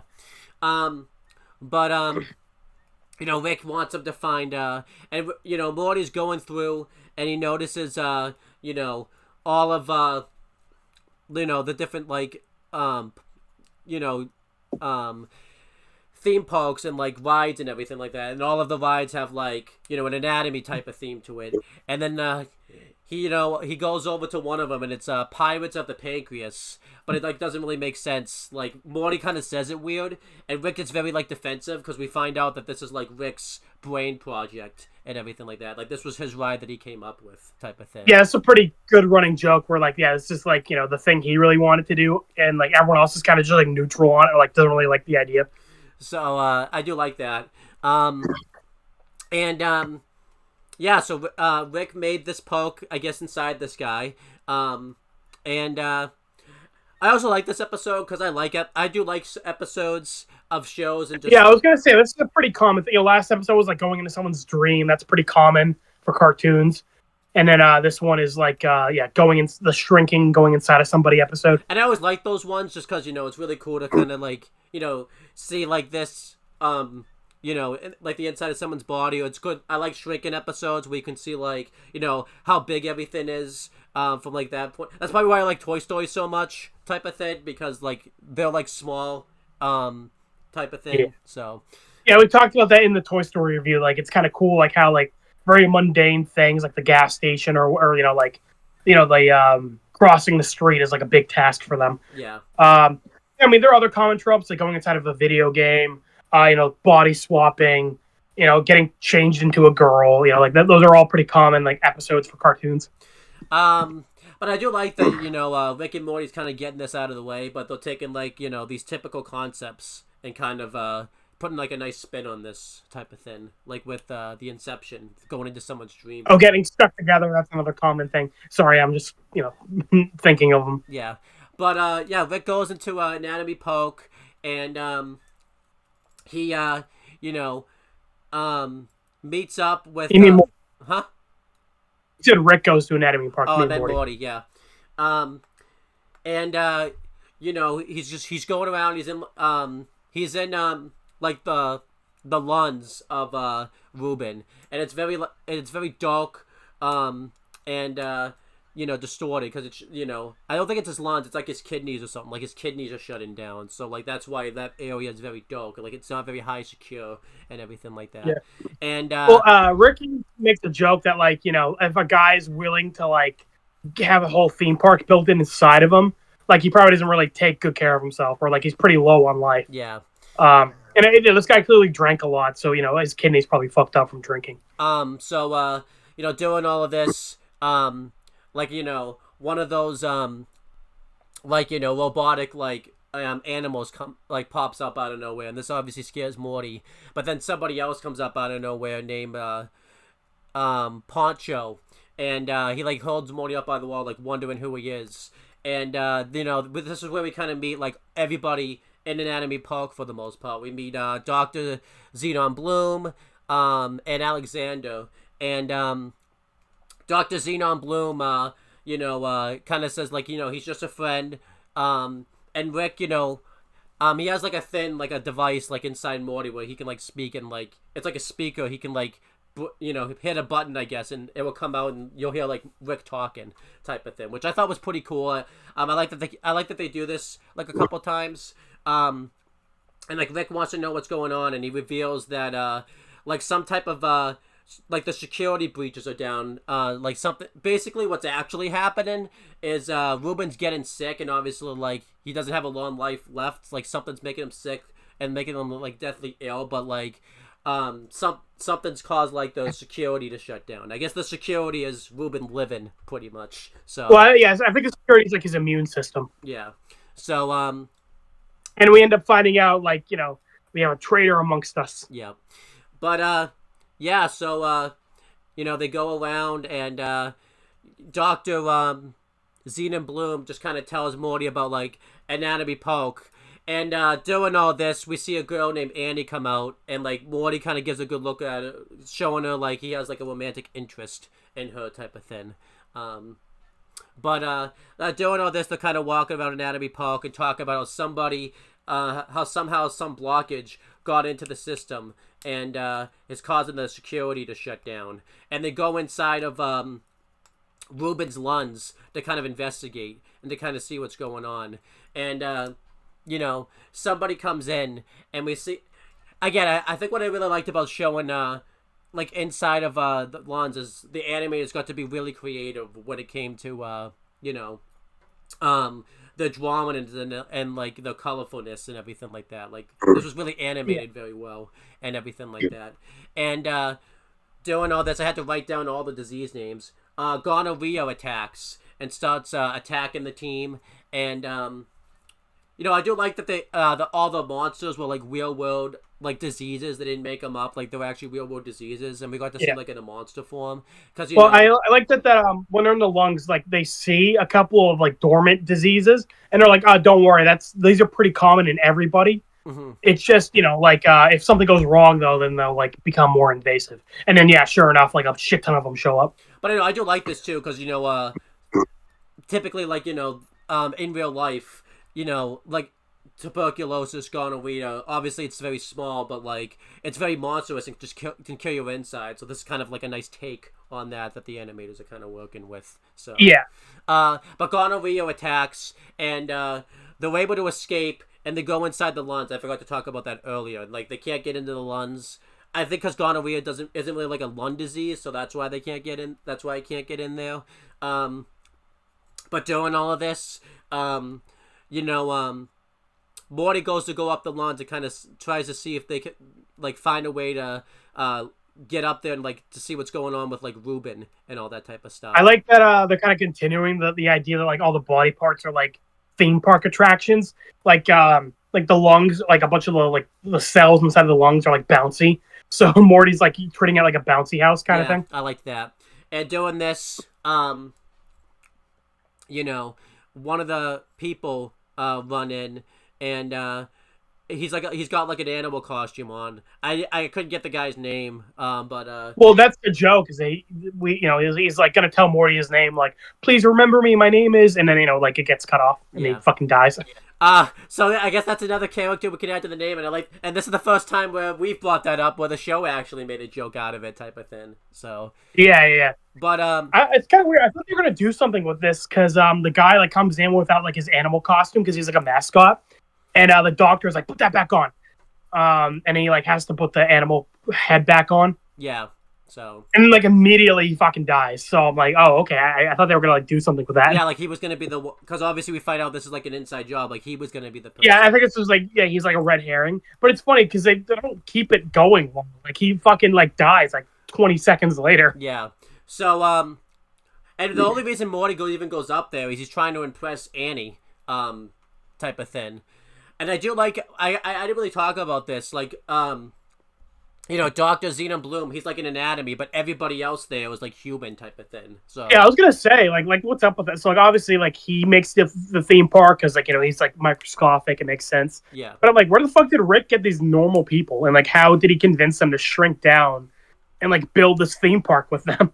Well, I guess one of them obviously didn't want to be there anymore because he made the theme park shut down. So yeah. But doing all this, like, Annie gets, like, nervous, like, seeing all the diseases there and stuff, but, like, Dr. Bloom is, like, showing them that, that these are, William, but then he notices something, and then he's telling, like, Rick, he's telling Morty to get down, and we find out that, we see, like, this, like, bacteria, like, these black bacteria that are, like, monstrous, and we find out that that's, tuberculosis, So, apparently, like you said, because this disease became, like, bad, it got, like, the disease became monstrous. And during all of this, Poncho fires his gun, and obviously this was a bad thing because they were inside the Lund, so this kind of causes you know,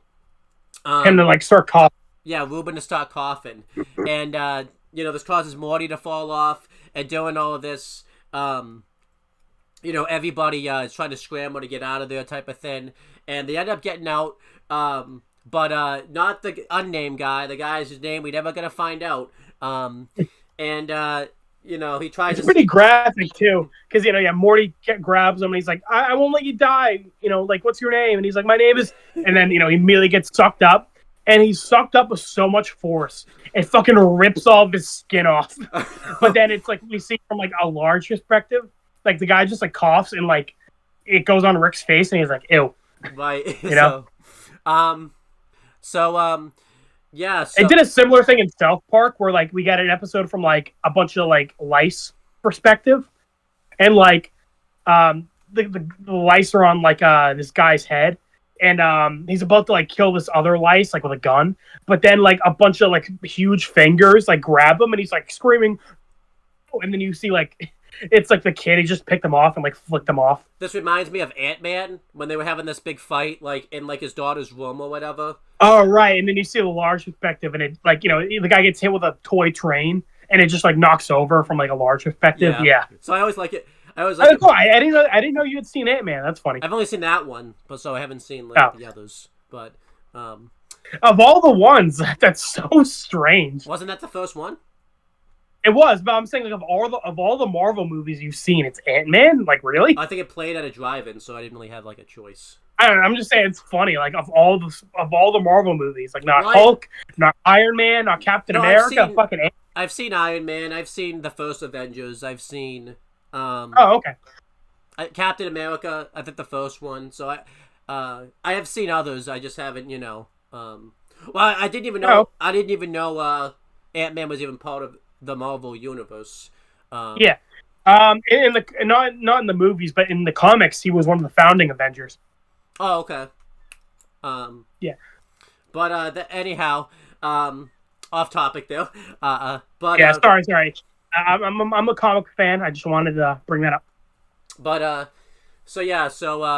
doing all this, like Morty tells, like radios into Rick and kind of tells him what's going on, and Rick says, "Okay, if it's tuberculosis, I'll just cure it." But Ruben dies like right before Rick can cure it, type of thing. And I do like what Rick says. He doesn't even like care. He's like, "Well, can't cure death," type of thing. So it kind of shows he didn't really have like a connection to this guy, type of thing. He really wasn't that sad that like he passed, type of thing. So, yeah. Doing all. Well, it's also kind of funny because like I think before this they were trying to like save this guy and like save the park. Yeah. And then it just became like, well, fuck, he died. I will say though, I wish they made that a bigger deal because like the whole point was like, okay, we got to save this guy and save the park. And then it just was like, oh, well, fuck, I guess the park's fucked. And, like, no one really reacts to that. Like, Rick kind of just makes a joke of, like, oh, hey, you should, if you, before you leave, you should check out the Pirates of the Pancreas. Right. That's kind of it. Like, they don't really, like, acknowledge the fact that, like, the park is going to get destroyed beyond that. I've seen this episode, like, before. I remember the guy died, but he dies, like, pretty quick into the episode, too, type of thing. Like... Yeah, so I'm just saying, the whole plot kind of, like, changes quickly, and like no one really like acknowledges it that much. Right. So like despite like it's cool that we do get like the like going through the human body, but like the whole like theme park and the human, that's really cool. But they kind of dropped that really quickly. Again, like it just kind of like, oh well, he died, so I guess we're getting out now. Yeah.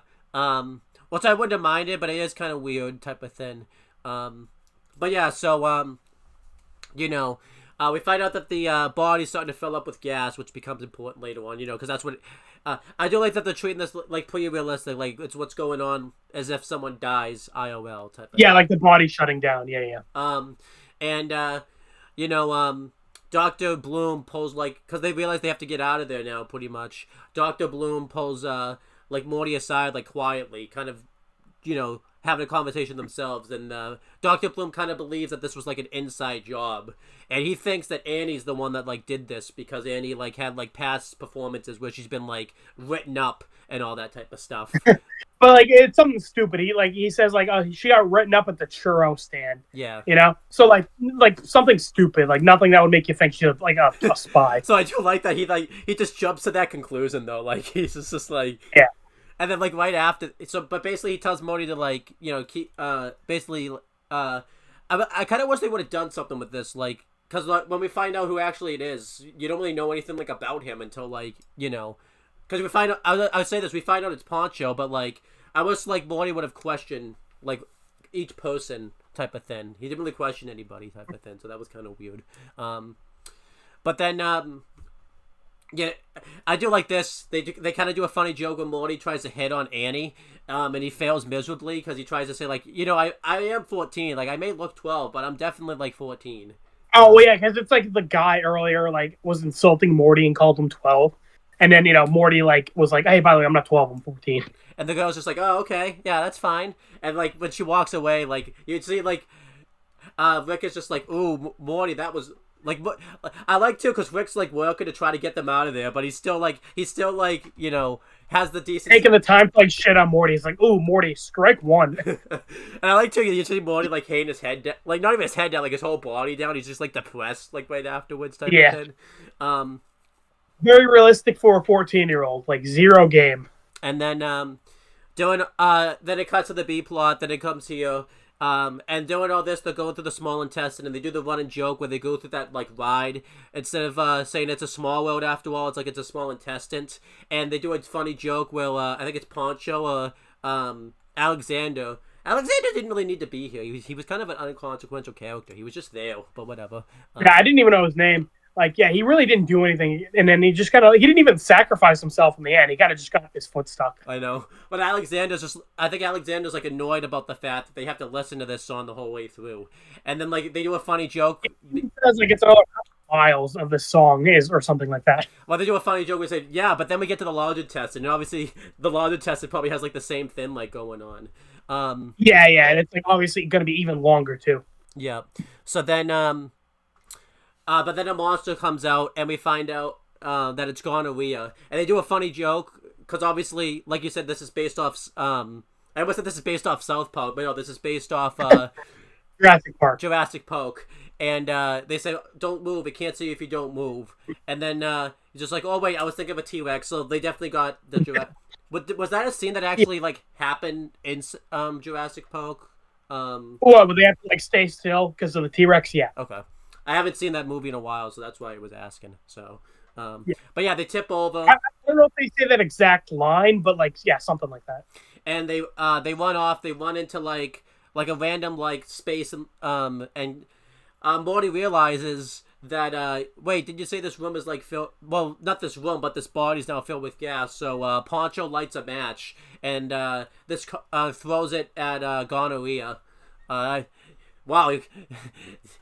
What a sentence! Yeah, out of context, that's very weird. But gonorrhea blows up, and they did it. They cured gonorrhea. I guess so.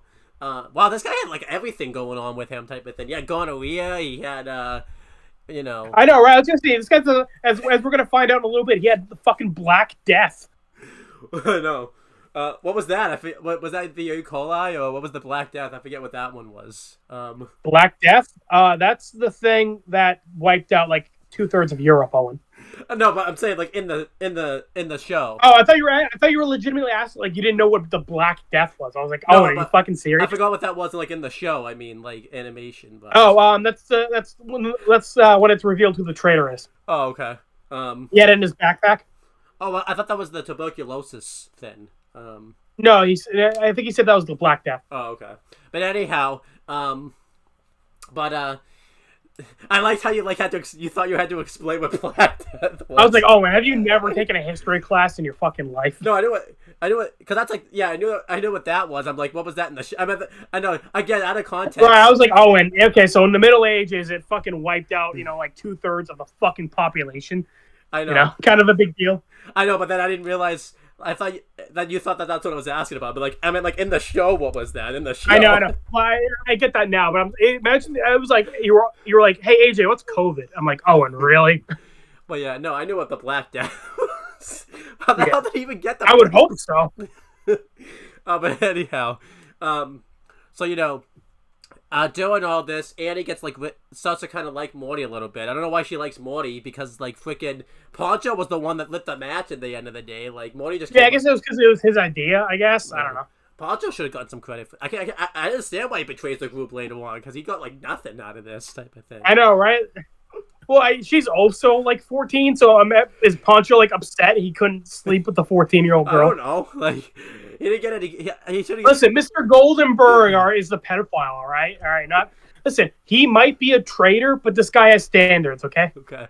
Yeah, but he probably wanted something. Like, I like in a couple scenes, he's gonna like hold a knife to her throat, but he's not a pedophile. Owen, come on, let's be reasonable here.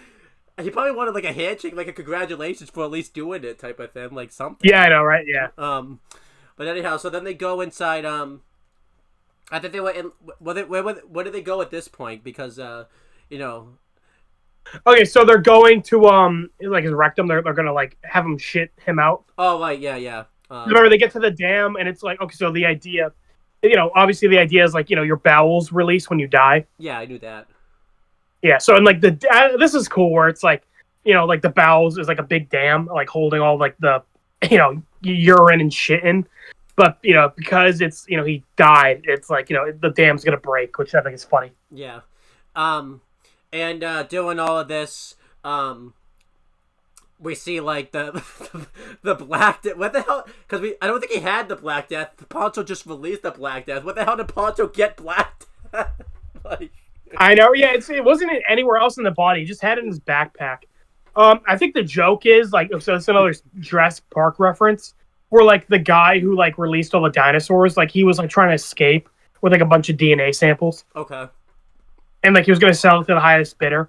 That's kind of what this guy was doing. Like he was taking a sample of Black Death and he was gonna sell it to the highest bidder. Yeah, I knew that. Yeah, I was getting. So like it doesn't really make much sense. It's just kind of being a reference to Jurassic Park. Right. I'm just saying, what the hell did he get fucking Black Death? Like. I know, right?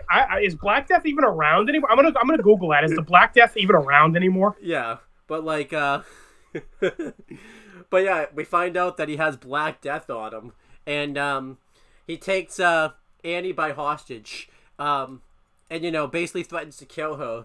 And okay, so hey, Owen, apparently the Black Death is still around, but apparently only 7 people have had it in the United States in 2024. So it's still around, but like no one fucking has it. Are you one of those people that has it, AJ? Well, no, apparently this guy is one of the people who has it. So, well, which guy, Ruben or Poncho? You know what? That's 2 people. 2 out of the 7. There you go. I don't think they're counting these people though, but whatever. Fuck, I wonder who the other 5 are.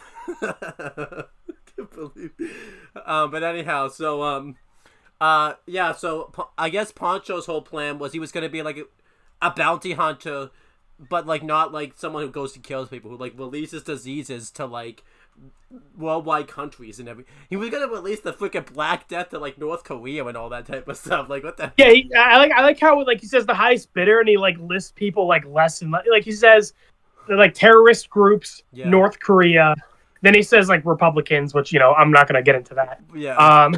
And then he says like bald guys at the gym and like anime fans who want to sleep with anime teenagers. Which you know what? As a fan of anime, there are definitely some fans like that where I'm like, yep, you know what? They would probably release the Black Death. No. But anyhow, so he was gonna. And somebody who unironically likes Kiss Sis would probably release the Black Death. Damn. But listen, remember all those people in that video who told us to kill ourselves? They would probably, give us the Black Death. That's awesome that he was going to release the Black Death. Yeah. How is that? A lot of things would have to go right for him to even make his plan work, because he would have to get out of there, sneak out of get himself. He would have to get big again, somehow get to one of these people, and they would have to give him. This guy did not think ahead. No, he didn't. And then, but doing all this, Morty leaps at this guy. He gets his ass kicked, but I guess I appreciate him for trying. But doing all this, the guy gets bitten by Black Death. like the virus, and then he falls off a ledge. Owen, are you saying he got bitten by Black Death because he's a black guy, Owen? Racist. Unbelievable, Owen. It'd be a little weird if the black guy had a white death, Owen. Hey, I'm just reviewing what I saw, okay? That's what happened. Yeah. But yeah, I feel this guy didn't think of his plan very well, because he put this in his backpack, instead of like keeping this like secure, let this get out of his backpack, and like he got killed by his own freaking thing that he was. Oh my, this guy. Yeah, this guy's just a dumbass. And the Black Death didn't even kill him. It like bit him, and then he like stumbled and like fell off the ledge. I'm like, cause how long does it take to actually get like? Because I haven't learned about this in a while. How long does it actually take to get the Black Death type of thing? A couple days, probably. Oh, okay. So, well, if it bites you, I mean, this didn't bit him though, so I would think it would be like faster type of thing. Like, yeah, like literally, it's not somebody catching the Black Death. It's like the Black Death literally fucking killing you, like literally. It literally killed him. And then doing all this, they try to like get out of there because the dam's about to burst. But then Alexander gets like his foot caught in the device or whatever, and he just dies. Like he says, tell my wife and kids tell my ex-wife and kids about me, even though like they like changed their names, I can't find them. But he just dies.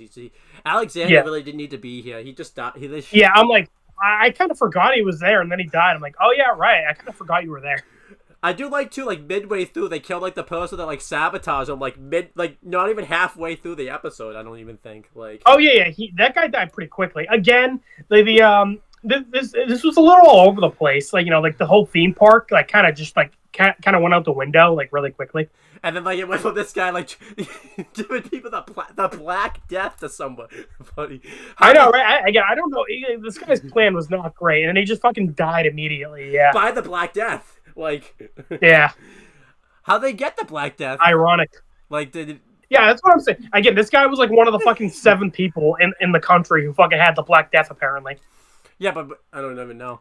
But doing all of this, I guess they didn't really feel the need anymore to get out of there, I guess, because, like, well, because, okay, so what happens was, like, the train, like, so they were saying, like, they were going to get shit out, basically. Yeah. Because the guy said, like, oh, hopefully we're not in a room with a bunch of white carpet. Oh, okay. So like they were like waiting in like a room that was like gonna get shat out, basically. I gotcha. And a little play was playing for him, and the guy was like paying attention to it. But Morty and Ann were making out, and like seems like they were gonna like have sex. But then doing all of this, like the body starts like decaying, so like they kind of have to get out of there quicker than they thought. And they come up with the idea. This is when like Jerry came in earlier and like mentioned like you're my most normal relative, and this gave like, which is kind of weird, this gave like Rick the idea. So in a weird way, Jacob's Scary Snootus kind of helps the A plot because Jerry, yeah, I know, right? Because Jerry wouldn't have come in and like. Because I mean, like, really relative, like he says, like, yeah, relative size is like the comparison or something. Yeah. It's like, all right, you're stretching it a little bit, but it's Jacob. It's fucking Gary Stunis. The only reason he started making out with Jerry's mom was to get Jerry to go to Rick and give Rick the idea or some shit. Like he read the script like Near did. Yes. Like he asked Morty if he can get to the like left nipple to. As like an exit strategy, but yeah, the body starts decaying, so they have to rush. They have to get to like the bone train, and they do kind of a funny joke, like you want to ride the bone train type of thing, because Morty and Annie and we're gonna like get it like boning, yeah, and he's like laughing, he's like chuckling at it, and Morty's like, all right, it's not funny, come on, because obviously Morty's upset because he was about to like him and Ann were about to get it on. And he's like, all right, shut up. Like, stop rubbing it in. I think this becomes like a running joke with like Rick and Morty. Like anytime Morty's about to get it on, he always gets interrupted. I'm pretty sure I remember. Yeah, I think that's he like gets cuffed. Well, except the incest time. That time. So yeah. But yeah, of all the times to not get interrupted, that was the time. But yeah, so they run down, they go to the bone train, and Dr. Bloom like points out the fact that that there's no autopilot, so like someone's gonna have to like stay here and like manually like move the train and everything like that. And I like how like both Rick and Anne kind of just like stare at him, and then Morty's like, and he's like, okay, now you know what? No, fair enough. That was a dick move of me to like pause and wait for one of you to volunteer. And then I like the next part. So like E. coli comes out, and it's about this guy had E. coli too. Of all like, It's like every fucking disease in the book. This guy is a fucking biohazard of like insane magnitude. Honestly, this guy probably was like the first guy to catch COVID. Well, it would have been the first guy to get like COVID. This guy's patient zero. Yeah, I can see it. But yeah, so both Morty and Anne, Morty and Annie run into the train, and the guy's like, and then Dr. Bloom's like, oh wait a minute, there is an autopilot. So like he realizes, and then I like that he starts screaming like, "Oh no, wait, come back!" But then, like, as soon as they're leaving, he's like, hey, "You know what? It's okay. I wanted to sacrifice myself anyway." Like he realized like they're not going to come back for him. He's like, "Oh, never mind. I'll be noble. It's fine. Yeah. It's totally what I wanted." So the train starts escaping, and he calls. But it is really funny how quickly like he really half-assed it. He wanted them to sacrifice, but then like he was like, "No, it's fine. I'll do it." Yeah. he half-assed wanting to get saved, but also half-assed sacrificing himself. I thought that was awesome. Yeah. I forgot about this joke too because I remember like Dr. Bloom died, but I forgot like how he died. But I forgot that like he pretty much died for no reason, pretty much. Yeah, exactly. It was pretty sudden, but I liked it. It was funny. And then the train's moving in really fast motion. And then E. coli starts breaking into the train, and like Morty and Annie have to fight it off. And Morty takes a fire extinguisher and hits like one of the E. coli with it. And you see like they have like space helmets on, and like they're like alien. I don't. Obviously, this isn't what E. coli looks like in real life, but I thought they drew it really cool and everything like that. Yeah. And doing all of this, we see you see that like all the other things we've seen were like accurate depictions. I know. I felt like I don't think gonorrhea is actually a giant green monster. I know. I feel like the E. coli one I'm especially talking about the most, because it was like robotic and everything like that type of thing. Yeah. So, and then doing all this, we see hepatitis A, like destroying like the track that they're on and everything like that. And well, this dude had everything. Like I just can't. And doing all of this, but yeah, it's about to kill him. But hepatitis C comes out and like kills hepatitis A and like gives them the thumbs up and leaves.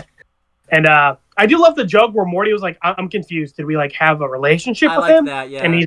And then she's like, "No, hepatitis C is like cool, I guess, you know."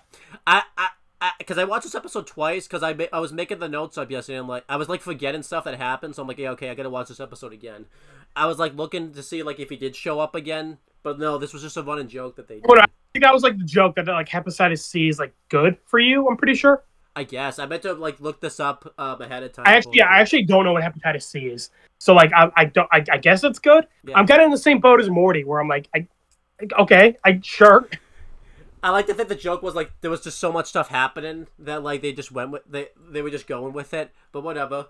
I did like this because this is the first time we see because we've talked about the cold open in the intro. This is the when like hepatitis A is like coming out of like the train. It's like in the intro, like the show and everything like that. Is it? Okay, I didn't know that. Well, of season 1, anyways. So I actually I didn't really know that until before this, but I like that.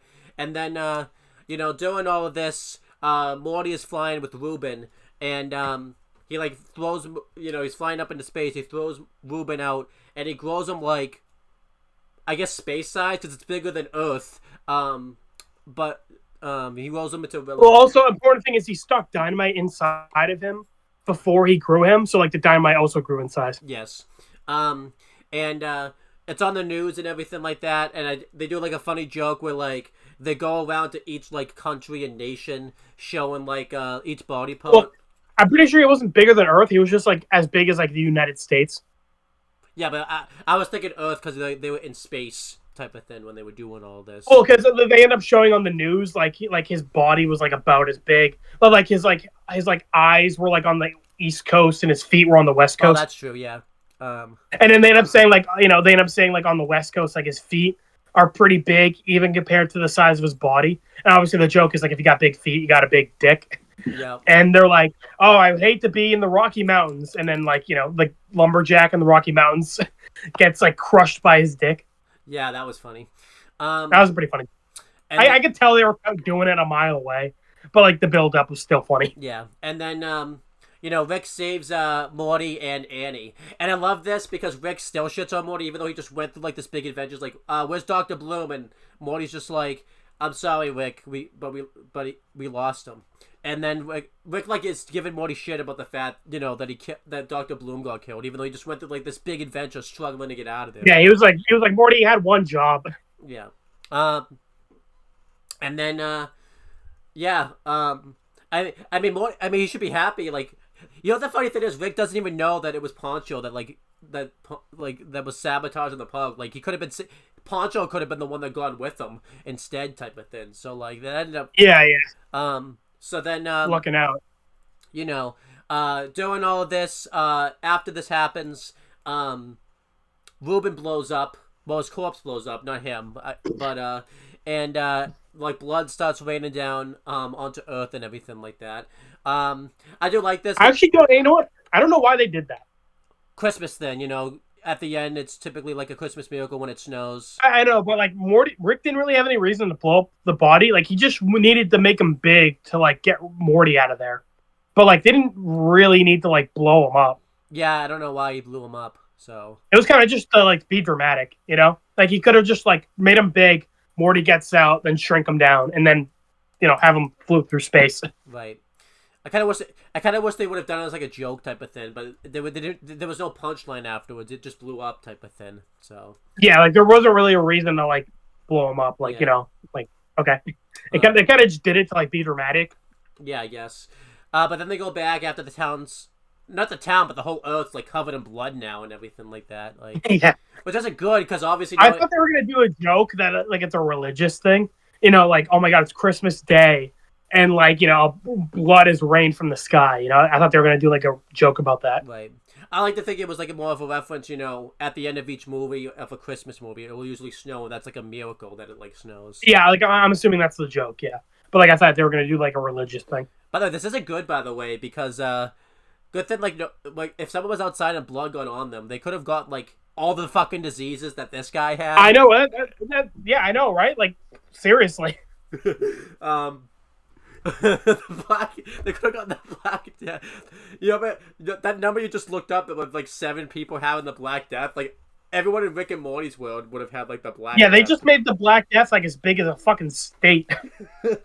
Actually, Owen, that's good. I didn't think about that. Yeah, because like all the like diseases that were inside of them were still there, and if anything, they're bigger now because Rick made them huge. Then blew them up, and all of it rained down to Earth. Yeah. So like, yeah, actually, all those diseases are fucking like just loose now. Yep. Well, I guess they blew up. They blew up, I guess. So I guess not anymore. I guess. I don't know if you can blow up. Can you blow up a disease though? I don't think you can. So I don't know. Like you said, I feel like all the blood would still have the like disease in it. So yeah, they don't really acknowledge that. Like I was saying, like they kind of just like wrap up the A and B plots like really suddenly. But doing all of this, Rick is upset that like Dr. Bloom died because like he was like kind of the one that could have kept like the legacy of Anatomy Park like going, but then Annie reveals that like she was like studying Dr. Bloom's like work and says like he can create the park pretty much exactly the way it was. So Rick's even asking about Pirates of the Pancreas, and then Annie was just like, and I don't think she was being genuine as you're gonna see. She's like, I think that was one of our most like top-notch attractions or something like that. And like Rick gets all excited, like shrinks her down to size, and Morty gets all upset because like obviously he, because they had like a thing going type of thing. And I like what Rick says. He's like, I forget exactly what he says, but he said like he had like she had something about a private area being like puffy. He said it was puffy, and Morty was like, so, yeah. Again, kind of sudden where she's like, okay, she's normal size. She gets shrunk down. Morty's like upset, and then he's like, okay, it kind of just like abrupt, like it's like, oh, okay, that just wrapped up, I guess. I mean, I don't care that much because Annie wasn't like an interesting character. She was kind of just like there, right? But again, it's kind of weird that Morty just like was like upset and he was like, "Oh, okay," like he didn't really react to it after that. And then afterwards, like Rick and Morty go out to like the like, and also like her being like his assistant and like studying how to like make the park, like that was kind of out of nowhere. Very out of nowhere, yeah. Which is kind of weird because I thought they were gonna do a joke, like like Jurassic Park sequels, which like weren't very good. Like she'd be like, "Hey, we can make another park," and Rick would be like, "No, it's a terrible idea." They did kind of do that joke. You'll see what that sort of. So yeah. And then Rick and Morty go out to like the living room. They see like everyone on their iPads, and Rick goes on like this rant about how everyone's just like on their iPad. It's really funny too that Rick is going on this rant because you meant like Jesus Christ died for all of you, and I just like the fact that like it's Rick that's doing this type of thing. So it was just yeah. And then the episode actually ends in the epilogue when like Rick's on like a conference call, like a business call with everybody, especially Annie, talking about like how they're gonna rebuild the park and everything like that, and everyone's kind of like dissing like Rick's Pirates of the Pancreas like ride and everything like that, so he just hangs up the phone. Yeah. And well, I like they're doing it like in a professional way. They're like, "Hey, Rick, we all like had a meeting, and we feel like Pirates of the Pancreas is like lower on our, it's in a different direction that we want to move in. Like they're trying to be professional about it and like let them down easy, but like it's clearly like they're bullshitting and they just don't want to do it. Right. So then, Rick hangs up, and we find out that the park was gonna get paid. Was gonna go inside of Ethan. Summer's boyfriend we never see again after this. Yeah, and he's gonna sit there as just like, so who's gonna pay me? And then it kind of just ends. I'm like, oh, okay. That's another thing. They didn't really set that up where like Ethan was gonna like have the park inside of him. They didn't really like do anything with that. But I do like because you did say like they did do Jurassic Park. They do a funny joke where like Rick says, "I'll tell you what you're getting built. You're getting to build shit. That's what you're getting built. You're getting built shit. Like he just kind of goes off on it type of thing. So. Oh, yeah, that might have been a joke at the Jurassic Park sequels. I'm not sure. Yeah, but this episode was. I mean, I feel like it should show something that like we went off topic like 4 times reviewing this episode versus the first episode. So. Yeah, it's definitely not as good. I give it like a B. I was gonna give it a B+, but like talking about it, there's some more issues than I remember. Yeah. Like it was kind of sudden. Like the endings are super abrupt. B+ was funny, but like it didn't really go anywhere. It led to a video with inside a video. It led to it goes somewhere. Yeah. So the A plot, I felt like schizophrenic, where like the saving the park kind of just got like abandoned like really suddenly, and they kind of just like blew him up for no reason. And then and then Poncho like fucking sucked as a villain. Yeah, was he a villain that's kind of like 2 seconds. Like Rick wasn't in this that much, and like Morty was just like surrounded by characters who like I didn't care about, like they weren't super interesting. I like Dr. Bloom. He was cool. Yeah, he was all right, but like Anne and Poncho and fucking the other guy, I don't even remember his name. Alexander. And the guy who literally didn't have a name. All of them were kind of just like whatever. Yeah, I did like though. I liked the animation though, like of everything inside, like. Yeah, it was visually really cool. Like it was visually, again, it's really hard to fuck up like going inside of like shrinking down and going inside of someone's body episode. I assume like those are always, at the very least, like visually interesting. I assume it's been done, but someone fucking it up, but we'll have to wait and see. Yeah, but I'll get this a solid B though. I thought the episode had some funny moments. I thought the animation was really good. But yeah, I feel like this I didn't really notice it until I did the review, but this episode just kind of goes all over. It's to the point where like I couldn't even remember like what happened here. Like I didn't know where they were in the body type of thing. Yeah, that's kind of what I mean. Like it's really all over the place. Like that guy's body, just all over the continental U.S. I might give it. I did like the fact. I feel like too. I didn't even realize this guy had the freaking Black Death until like you told me about it. I was like, holy shit, this guy had the Black Death type of thing. So, but yeah, I feel like something should be shown that the fact that like this episode definitely isn't as great because AJ and I like spent like we did like 4 videos inside of like one video. Yeah, I know, right? Yeah, but a B. It's decent. It's fun. I would rewatch it. But like it's not amazing. Right. But yeah. That's pretty much it, Owen, do you have anything else you want to say? Because I think that pretty much wraps up my thoughts. I want to know those 7 people that have the Black Death. 2 of them died. So yeah. So yeah, we're down to 5. That's awesome. I hope you're not. I hope you and I aren't one of them to have the Black Death, because Yeah. After watching Kiss Sis, we might have the Black Death. oh no. Yeah. But yeah, pretty much that's it. Check out our other videos on this channel. And yeah, I'll let you know when they're coming out. And we're just wrapping up 2024 as a year for the channel. AJ and I are getting stuff done. Yeah. We're not pulling any. Okay. And Merry Christmas, by the way, because I'm releasing this on Christmas. Even I might not even, because we didn't. I kind of forgot this was a Christmas episode actually. So it's like I don't know. I might release this. I don't know when I'll release this. It's getting released, but it's gonna release at some point. But just check out the channel and have a great time checking it out. So. Bye bye.